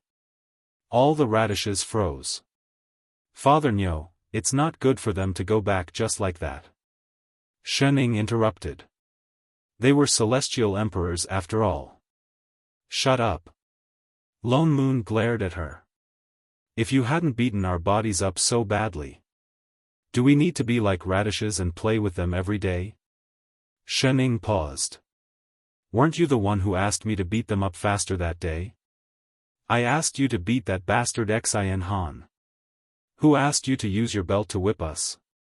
Wasn't that to save you? You're the one who's weak, blame me. Save your ass. Is that considered saving? When they came back to check, they found out that 8 out of the 9 people had their meridians broken and their immortal bones damaged because she had used her belt to whip them. The only one who was not too bad was Xian Tong. But because she was a fox, Xin Han did not control her body to attack them. She only lost too much blood in the sacrificial array. So now she was back in her fox body and the others were still radishes. The more he thought about it, the angrier he got. He could not suppress his anger. Also, move that stupid pot away from my head. Don't pour it on me anymore. Are you F***King colorblind? I said I'm not a radish, I'm not. Shening, Yiqing, all the celestial emperors, their primordial forms were damaged and they could not return to their bodies for the time being. What's more, 6 of the 8 radishes were celestial emperors. Those with lower cultivation levels might suffer if they tried to heal their bodies. The only one who could do it was Little Biao. But he did not know how long it would take to heal them one by one. Finally, he thought of a more efficient way. Since all the celestial emperor's primordial spirits are in the immortal herbs. The immortal herbs are wood elemental and have healing properties. Why don't we infuse our bodies with this aura? Biao Ting said seriously. What's more, earth and wood are interdependent. We can use this method to heal them. There's living soil in the back mountain. Living soil is immortal soil. It can help. Speak human language. Shening interrupted. Oh, I mean bury them with their bodies in the back mountain. Maybe they'll grow together with the radishes. All the radishes fell silent. But they had to try anything now. So they hugged their bodies and planted them in the back mountain. Perhaps they were traumatized by the Emperor Ascension stage. They planted themselves neatly in a circle, exactly the same as when they were first trapped. Little Biao's method was indeed useful. With the help of the immortal veins in the back mountain and the living soil, their bodies could slowly sense the movement of their meridians. Then, they could guide them to heal themselves. In order to speed up their recovery, they dug out immortal veins one by one and planted them in their bodies. In an instant, the immortal chi and invincible sect exceeded that in the heavens beyond heaven. Under the nourishment of so many immortal veins, their bodies started to heal at a visible rate. What's more, the immortal herbs that only matured once in thousands and tens of thousands of years matured in less than 2 to 4 hours. The disciples' hands were sore from collecting so many vegetables. Seeing this, Lone Moon silently put away his small abacus that he had planned to calculate their accommodation fees. They were buried in the back mountain for half a month. Their bodies had mostly recovered. Just as they were about to fully recover, an unexpected piece of news came from the heavens beyond heaven. What? Hui Ling escaped? Lone Moon was shocked. Chen Ji's expression darkened. He was not in a good state to go back. That was why Hui Ling was escorted back by Biao Ting and locked in the immortal prison.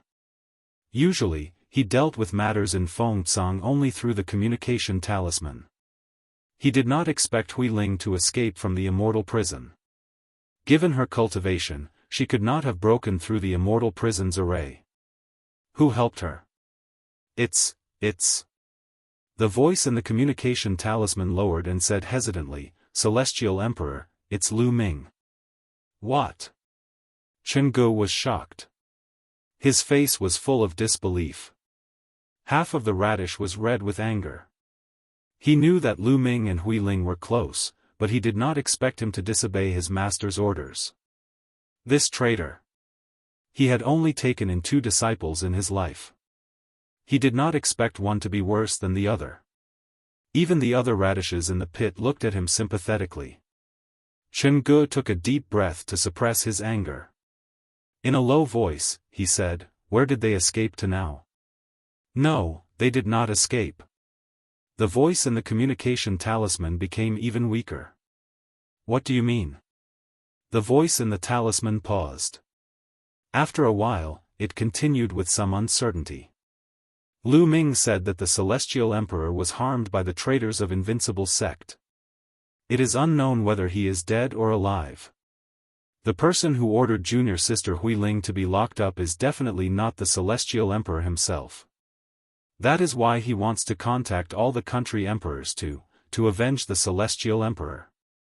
Chen Ge, Lone Moon, all the radishes, they did not expect Hui Ling to have such a trick up her sleeve.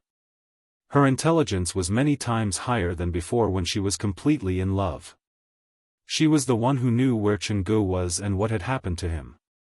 Now she was using the excuse of avenging him as an excuse. It was obvious that she wanted to use this excuse to get rid of Chen Ge while he was injured and replace him. Was she going to take a gamble because she knew that she could not escape punishment? Everyone's minds turned and they understood immediately. They looked at Chen Ge with even more sympathy.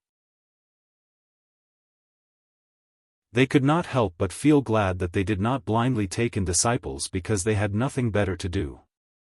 But, he wanted to attack Invincible Sect just because he had some country emperors on his side. Was there something wrong with his brain? Although Chenggu was a radish now, Lan Hua, Biao Ting and I Ching were not to be trifled with. What's more, there was Shening. All the radishes were just about to discuss the intelligence of Chen Ji's disciple when Yu Hong rushed over. Panting, she said, "Elder Lone Moon, many unfamiliar immortals suddenly appeared at the foot of the mountain. They are shouting that they want to avenge the Celestial Emperor." "I know. They are the people of the various country emperors." Lone Moon nodded. "Inform little Biao, no." Before he could finish, Yu Hong shook her head. "They are from Feng Tian." "What?" Blackbird almost jumped out of the pit he was in. "Why would people from Feng Tian come here?" "Fairy little Hong, are you sure?" "That's right," Yu Hong said confidently. "They are all demon immortals. They say they are here to avenge you. I told them that you were fine, but they refused to listen." Blackbird looked confused. He was not even dead. What kind of vengeance was this? "It's over, it's over. These people are dragging me down." Suddenly, there was a loud bang. A transparent protective shield appeared in the sky above Invincible Sect, encircling the entire sect. This was the protective mountain array. Someone was attacking. Blackbird felt his anus tighten. Holy shit, those bastards really dared to come up. Before they could regain their senses, they saw a large number of immortals flying towards them. They were so dense that they occupied half the sky. Not only Feng Tian in the east, but also Yun Zhe in the west, Yun Hai in the north, Chang Nua in the south. Apart from Biaoting's Qing Zhe continent, all the immortals from the other continents were here. What's more, they surrounded Invincible Sect in unison. The faces of the radishes, who were watching a good show just now, darkened in unison. They were going to die, they were going to die, they were going to die.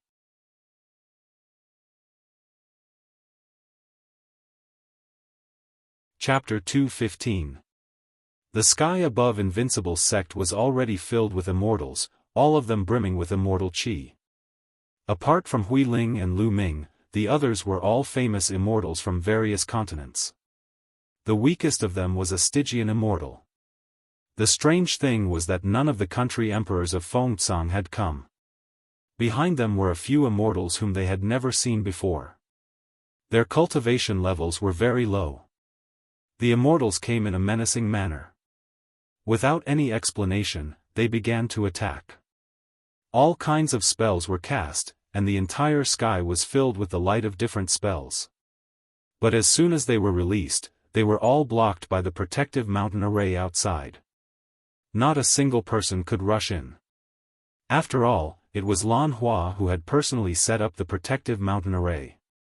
The country emperors of young emperors and immortal emperors would not be able to rush in quickly. All the disciples of Invincible Sect had already gathered at the square in front of the palace. Biao Ting was alarmed as well. He looked at the densely packed immortals in the sky. What was going on? Were they collectively seeking death? Everyone, Invincible Sect has wild ambitions. In order to unify the immortal world, they set up an array to plot against the emperors, causing them to fall.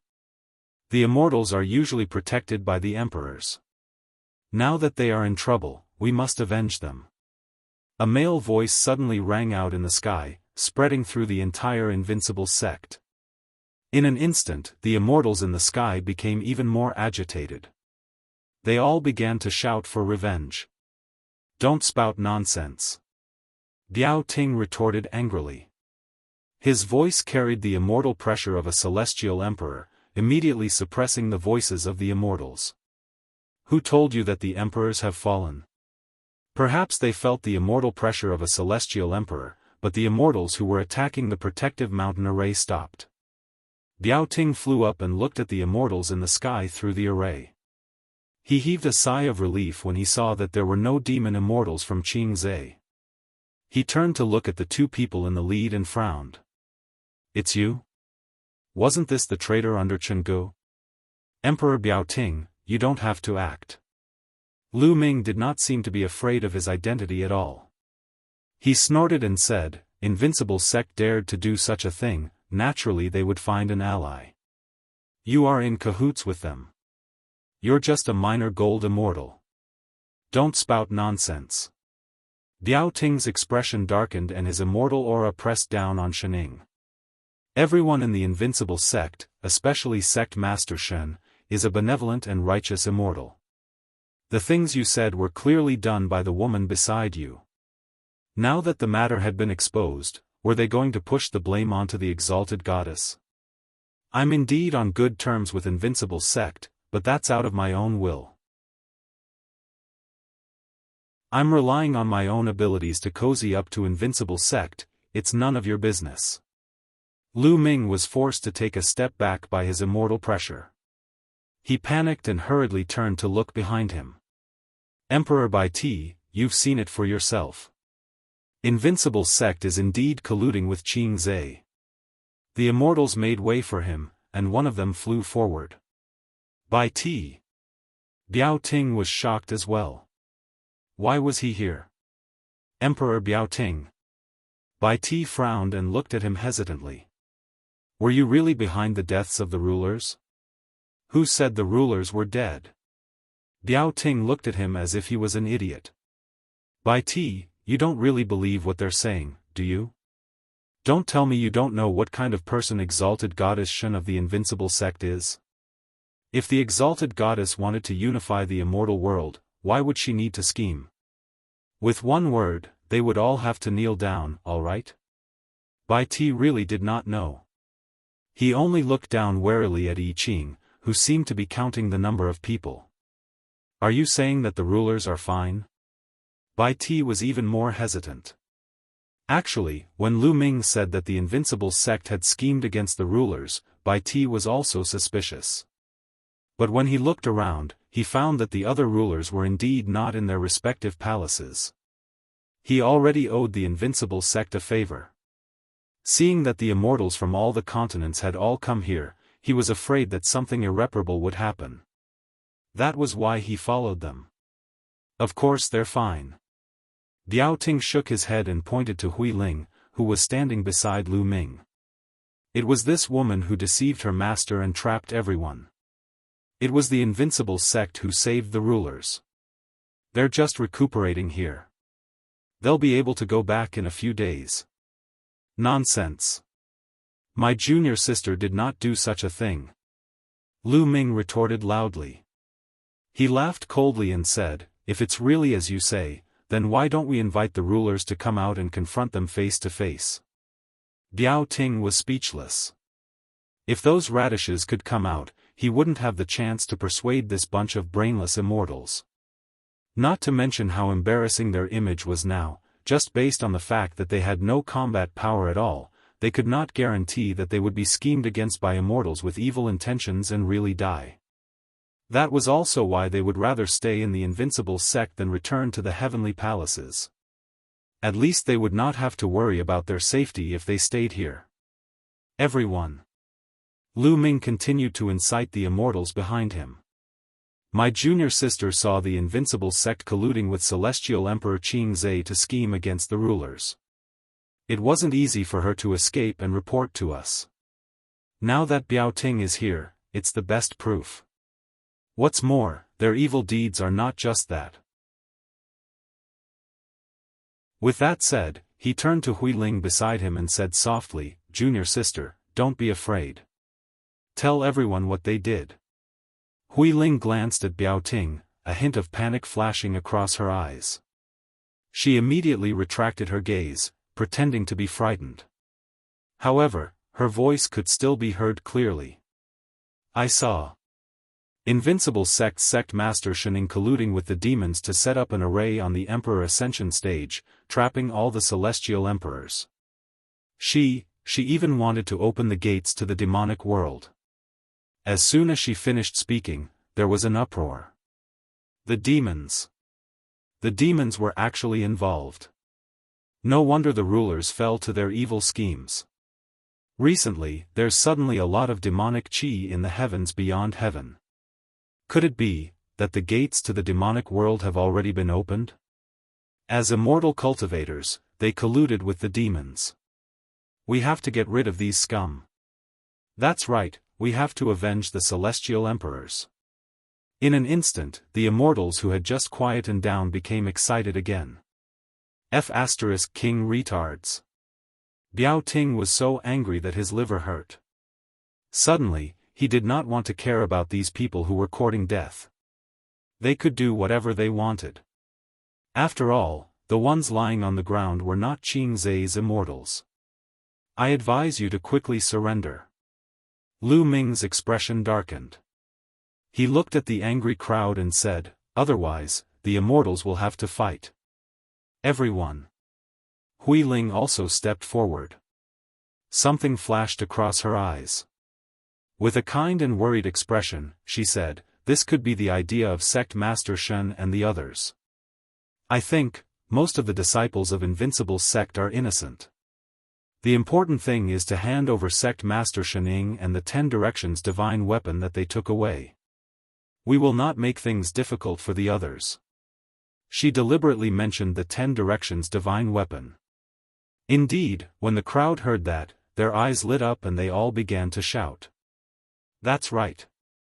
Hand over that bastard Shen and the divine weapon. The divine weapon must not fall into the hands of the demons. Yes, hand over that Shen. Before the crowd could finish shouting, thousands of beams of white light suddenly lit up from the ground below Invincible Sect. They covered the sky and the earth and pounced towards the crowd, carrying with them an oppressive aura. Many people were unable to dodge in time and fell from the sky on the spot. Even Biao Ting was almost hit.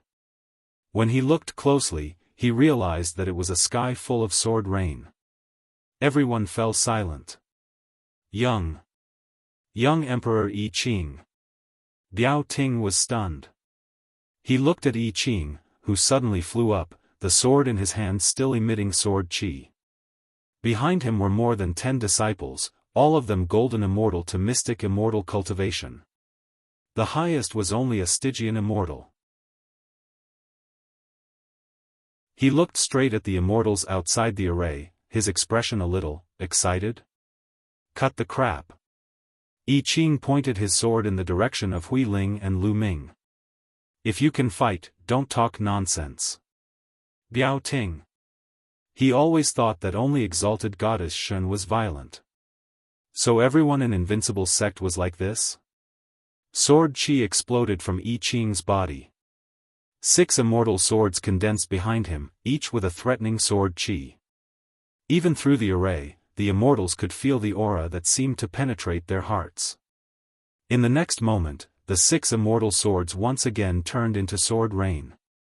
Thousands of immortal swords lined up in a row, their tips pointed at the immortals. Where's exalted goddess Shen? Biao Ting looked around and realized that Shening was not around. His expression changed. Was it really okay not to ask exalted goddess to come along? Master has important matters to attend to. It's not convenient for her to come, I Ching said in a low voice. We are enough. Then, wait for I Ching. Don't rush. Before he could finish, I Ching waved his hand. Do it. Yes. All the disciples replied in unison. Wait, there are thousands of immortals here. Thousands of swords shot out at once. They were about to rush out of the array. Suddenly, a familiar and loud voice came from the back of the hall. Chef, just as he was about to rush out of the formation, he stopped in midair with a click. Even the rain of swords in the air froze. Master? Biao Ting heaved a sigh of relief. Thank goodness, someone was here. However, the voice just now rang out loudly again. Where did you put the vinegar? I can't find it. Biao Ting, Bai Ti, Lu Ming, everyone, what the hell was vinegar? Wait, why was the exalted goddess sitting in front of the table in the back hall? What was that pile of white stuff in front of her? Dumplings? Didn't she say she had important matters to attend to? Was her important matter to eat dumplings? And the kind where she couldn't find vinegar? Degree, Flip's table. This was a sect battle after all. Why did he feel like he was the only outsider who was nervous? Master, please wait. I Ching did not hesitate at all. With a whoosh, he flew down from the sky and burrowed into the kitchen in the back hall. In less than 3 seconds, he came out with a few small plates and placed them in front of Shenning. He said seriously, Master, this is vinegar, this is chili, and this is the side dish. Oh, I'm not used to eating dumplings without dipping sauce. Master, do you have any other instructions? No. Go and do what you need to do. Yes, Master. So he flew back into the crowd, still looking calm and collected. He held his weapon and looked at the immortals in the sky. Sword chi flowed in all directions. It was as if the person who ran back to the kitchen to prepare the dipping sauce was not him. Wait a minute. What was he holding in his hand? That was a spatula, right? Attack. Yes. The disciples replied. Without any hesitation, the 10,000 swords shot out in unison towards the crowd of stunned immortals. Biao Ting, wait a minute. Why did they start fighting just like that? Why didn't the disciples have any doubts? It was as if it was normal for him to return to the kitchen midway. Why did the immortals cooperate and wait for him to prepare the dipping sauce before attacking? More importantly, why was it that I Ching was holding a spatula in his hand, but the immortals were still beaten down like dumplings? Did no one think that there was anything wrong with him waving the spatula around? Why? Is identical to.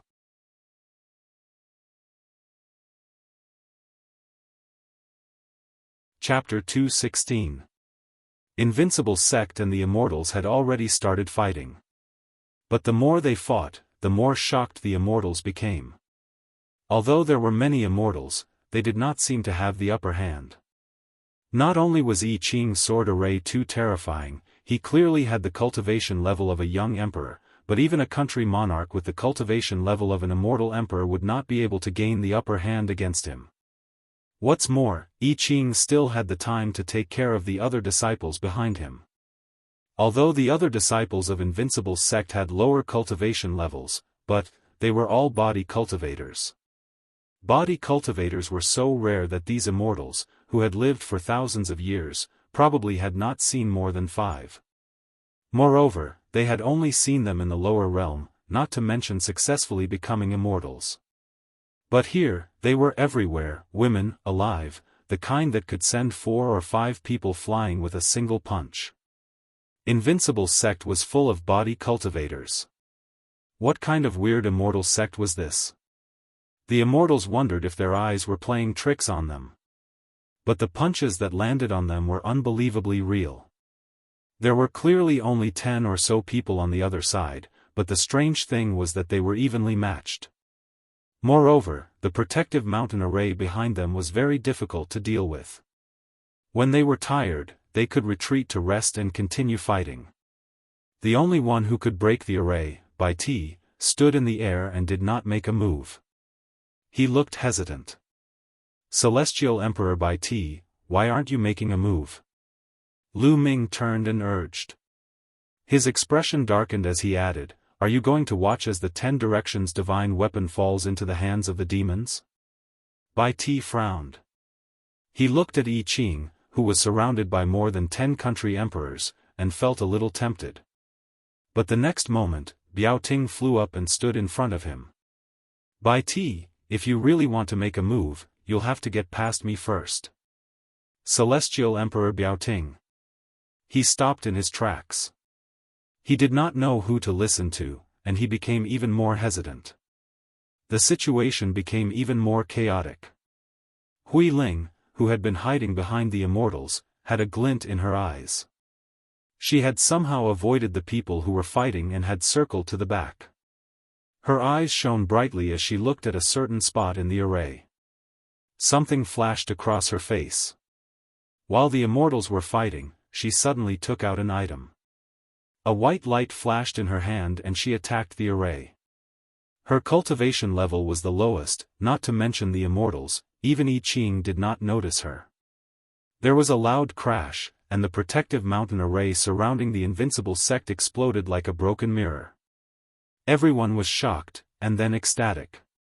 The mountain guarding Grand Array is broken. It was unknown who shouted, but the immortals reacted and rushed back into the sect. I Ching's heart tightened. He forced the country emperors away with his sword and turned around to fly back. There were only low-level disciples in the sect, not to mention the group of fragile radishes in the back mountain. Yu Hong and the others who were fighting outside the array also reacted and retreated back to the front hall. However, they were still too few in number. Previously, with the array formation, they had no worries, which was why they were able to force them back temporarily. Now that the array formation was broken, the immortals swarmed forward, and they lost their advantage for a moment. Just as the sky full of immortals was about to charge down, a large amount of dense demonic energy suddenly appeared, sweeping towards the immortals like a gale. Those who couldn't dodge in time were directly corroded by the demonic energy, and their bodies were immediately corroded to the bone. Demon race. There really is a demon here. The invincible sect is indeed in cahoots with the demon race. Lu Ming was right, the celestial emperor must have been harmed by them. The immortals cried out, looking at the people of the invincible sect even more angrily. However, they were afraid of the sudden increase in demonic energy, and did not dare to take another step forward. Why did you come out? I Ching frowned and looked at Lan Hua beside him. Wasn't this causing trouble? You only said that there was an array formation, and I didn't need to come out. Isn't the array formation gone now? Lan Hua glared coldly at the immortals in the sky. What's more, I was the one who set up the protective mountain array. How could I not know that it was broken? Where's Good Heart, is she all right? He scanned the crowd, looking for Shining out of habit, but did not find her. Where is she? It's noon now. Huh? What did she mean? Master is having lunch. Lan Hua's mouth twitched. How could she be a sect master? Forget it, it's good that she's not here. What if something happens? He glanced at the shocked immortals in front of him. Who exactly broke the array formation? It's... I Ching subconsciously looked in the direction where Hui Ling had been just now, but found that she was no longer there. Huh? His heart sank. He scanned with his divine perception, but found that Hui Ling had gone to the back hall. Master. I Ching was shocked. He turned and rushed to the back hall. At the same time, in the back hall, Shining, who was eating dumplings, looked blankly at the green tea that suddenly appeared in front of her. What's the matter? Shining. Hui Ling suddenly gave her a strange smile. She said confidently, you can't escape. Today, I'm going to get rid of you on behalf of the immortal realm. As soon as she finished speaking, Hui Ling suddenly conjured a seal with both hands. Her entire body emitted a blinding white light that swept across the surroundings. Her speed was extremely fast, and it looked like she was about to engulf Shining. At that critical moment, she suddenly reached out with her empty left hand. With lightning speed, she picked up the half-eaten dumplings on the table. The next moment, the two of them and the plate of dumplings disappeared on the spot. All that was left was a table with 3 empty plates. Master? I Ching rushed in, but he was still one step too late. The back hall was already empty. Where did Sect Master go? Yu Hong, who had followed him in, was also confused. What sorcery did that female immortal use just now? I've never seen it before either. Lan Hua frowned, his expression serious. Is she all right? I don't think so. With Good Heart's ability, no. I'm talking about that female immortal just now. Is she all right in the head? She actually dared to challenge their sect master. How brave she was. For all, I really want to watch. Lan Hua, I Ching, in the blink of an eye, Shening felt that the scene in front of her had changed. Beneath her feet was a field of grass. There was nothing around her except for more grass. She could not see the end of it. Green Tea, who had been standing in front of her, had also disappeared. The scenery was a little monotonous. Shening looked around calmly, then ate the dumpling that was still on her chopsticks. It was filled with chives and meat. Shening, you caused me to end up like this. Today is the day you pay for it. Suddenly, Hui Ling's voice sounded. Shening could not tell where it came from. She could not see Hui Ling, but her voice reached Shen Ying's ears. It was as if Hui Ling did not exist in this world, yet she was everywhere. Shening did not answer. She ate another dumpling. Do you know what this place is? This is the side realm, the gap between the three realms. It does not belong to any realm. It is not even governed by the heavenly Tao. I know you are very powerful. Even the Demon King is no match for you. But this place is endless. Even if you are very powerful, you will not be able to escape. She ate another dumpling. I did not want this to happen either. But you brought this upon yourself. If not for you, I would not have lost my master, my father, and even Xin Han. You owe me this. She ate another dumpling. Your invincible sect colluded with the demons. None of you are good people. Especially that slut called Xian Tong. She seduced my master. Otherwise, my master would not have been deceived by you and treated me like that. But it doesn't matter now. The immortals will uphold justice for me. They will get rid of you scourges in the immortal realm. She ate another dumpling. Humph. You are about to die and you still have the mood to eat dumplings. Then repent in this side realm forever. I will let you. Stop eating. Shen, are you listening to me or not? Shening paused and ate the last dumpling. She kept her chopsticks and plate and replied, Oh. Do you think the side realm is just like this? She seemed to be very angry and snorted. The next moment, the scene in front of her changed. The grass disappeared and a large patch of lava appeared under Shen Ying's feet. Deviant flames appeared everywhere and rushed towards her. But they could not burn her at all.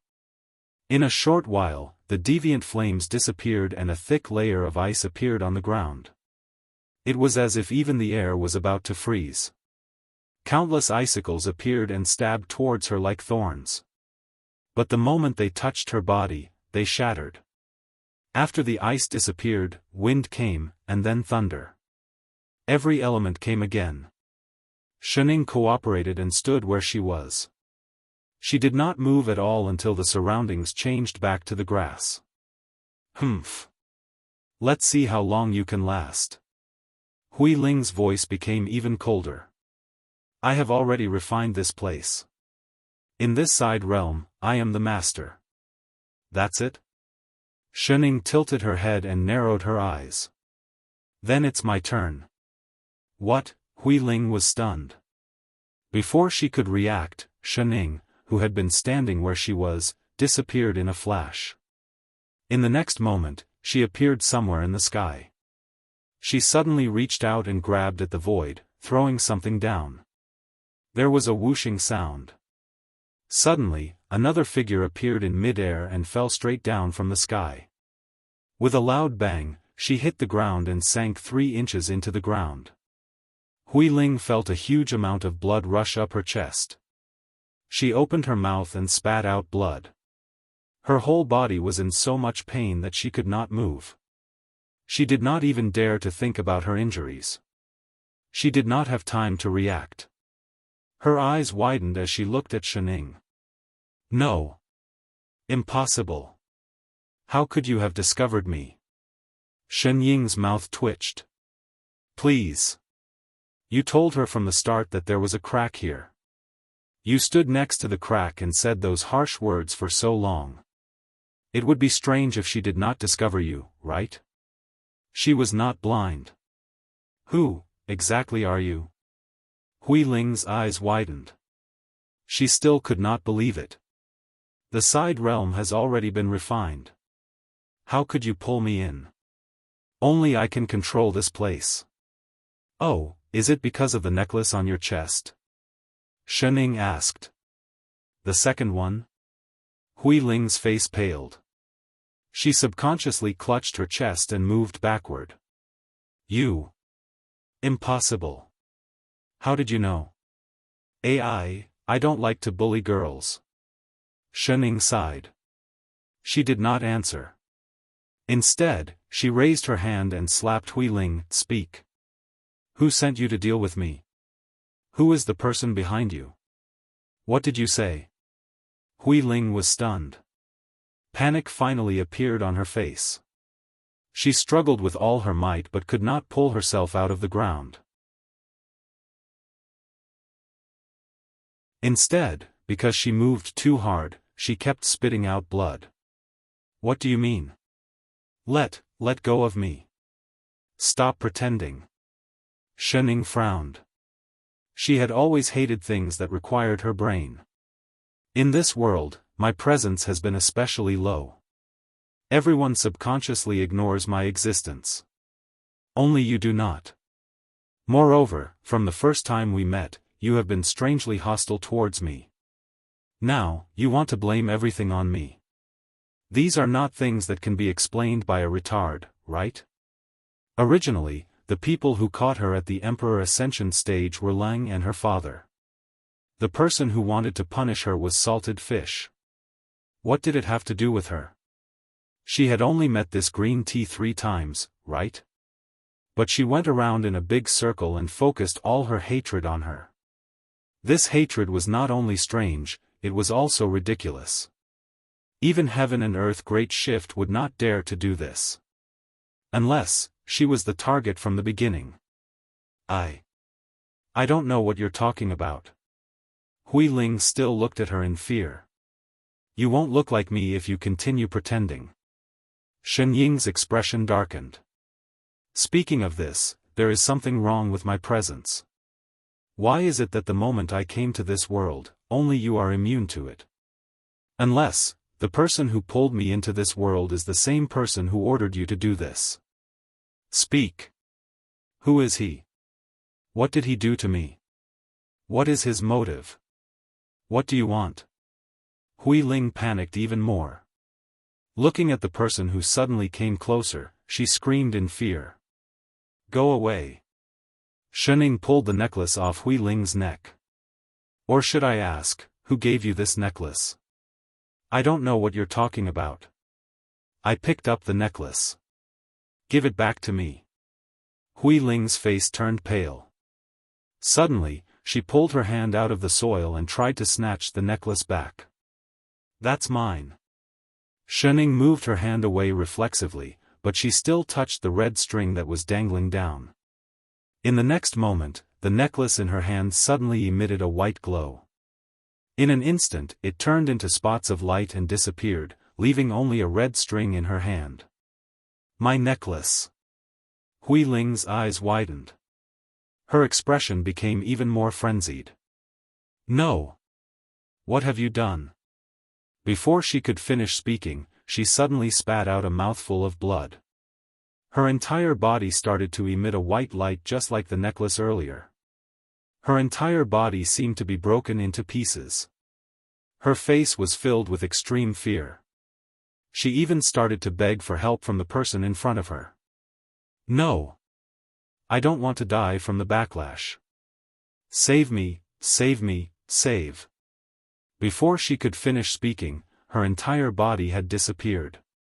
Even the scene in front of her began to distort. In less than a moment, it was as if a canvas had been removed.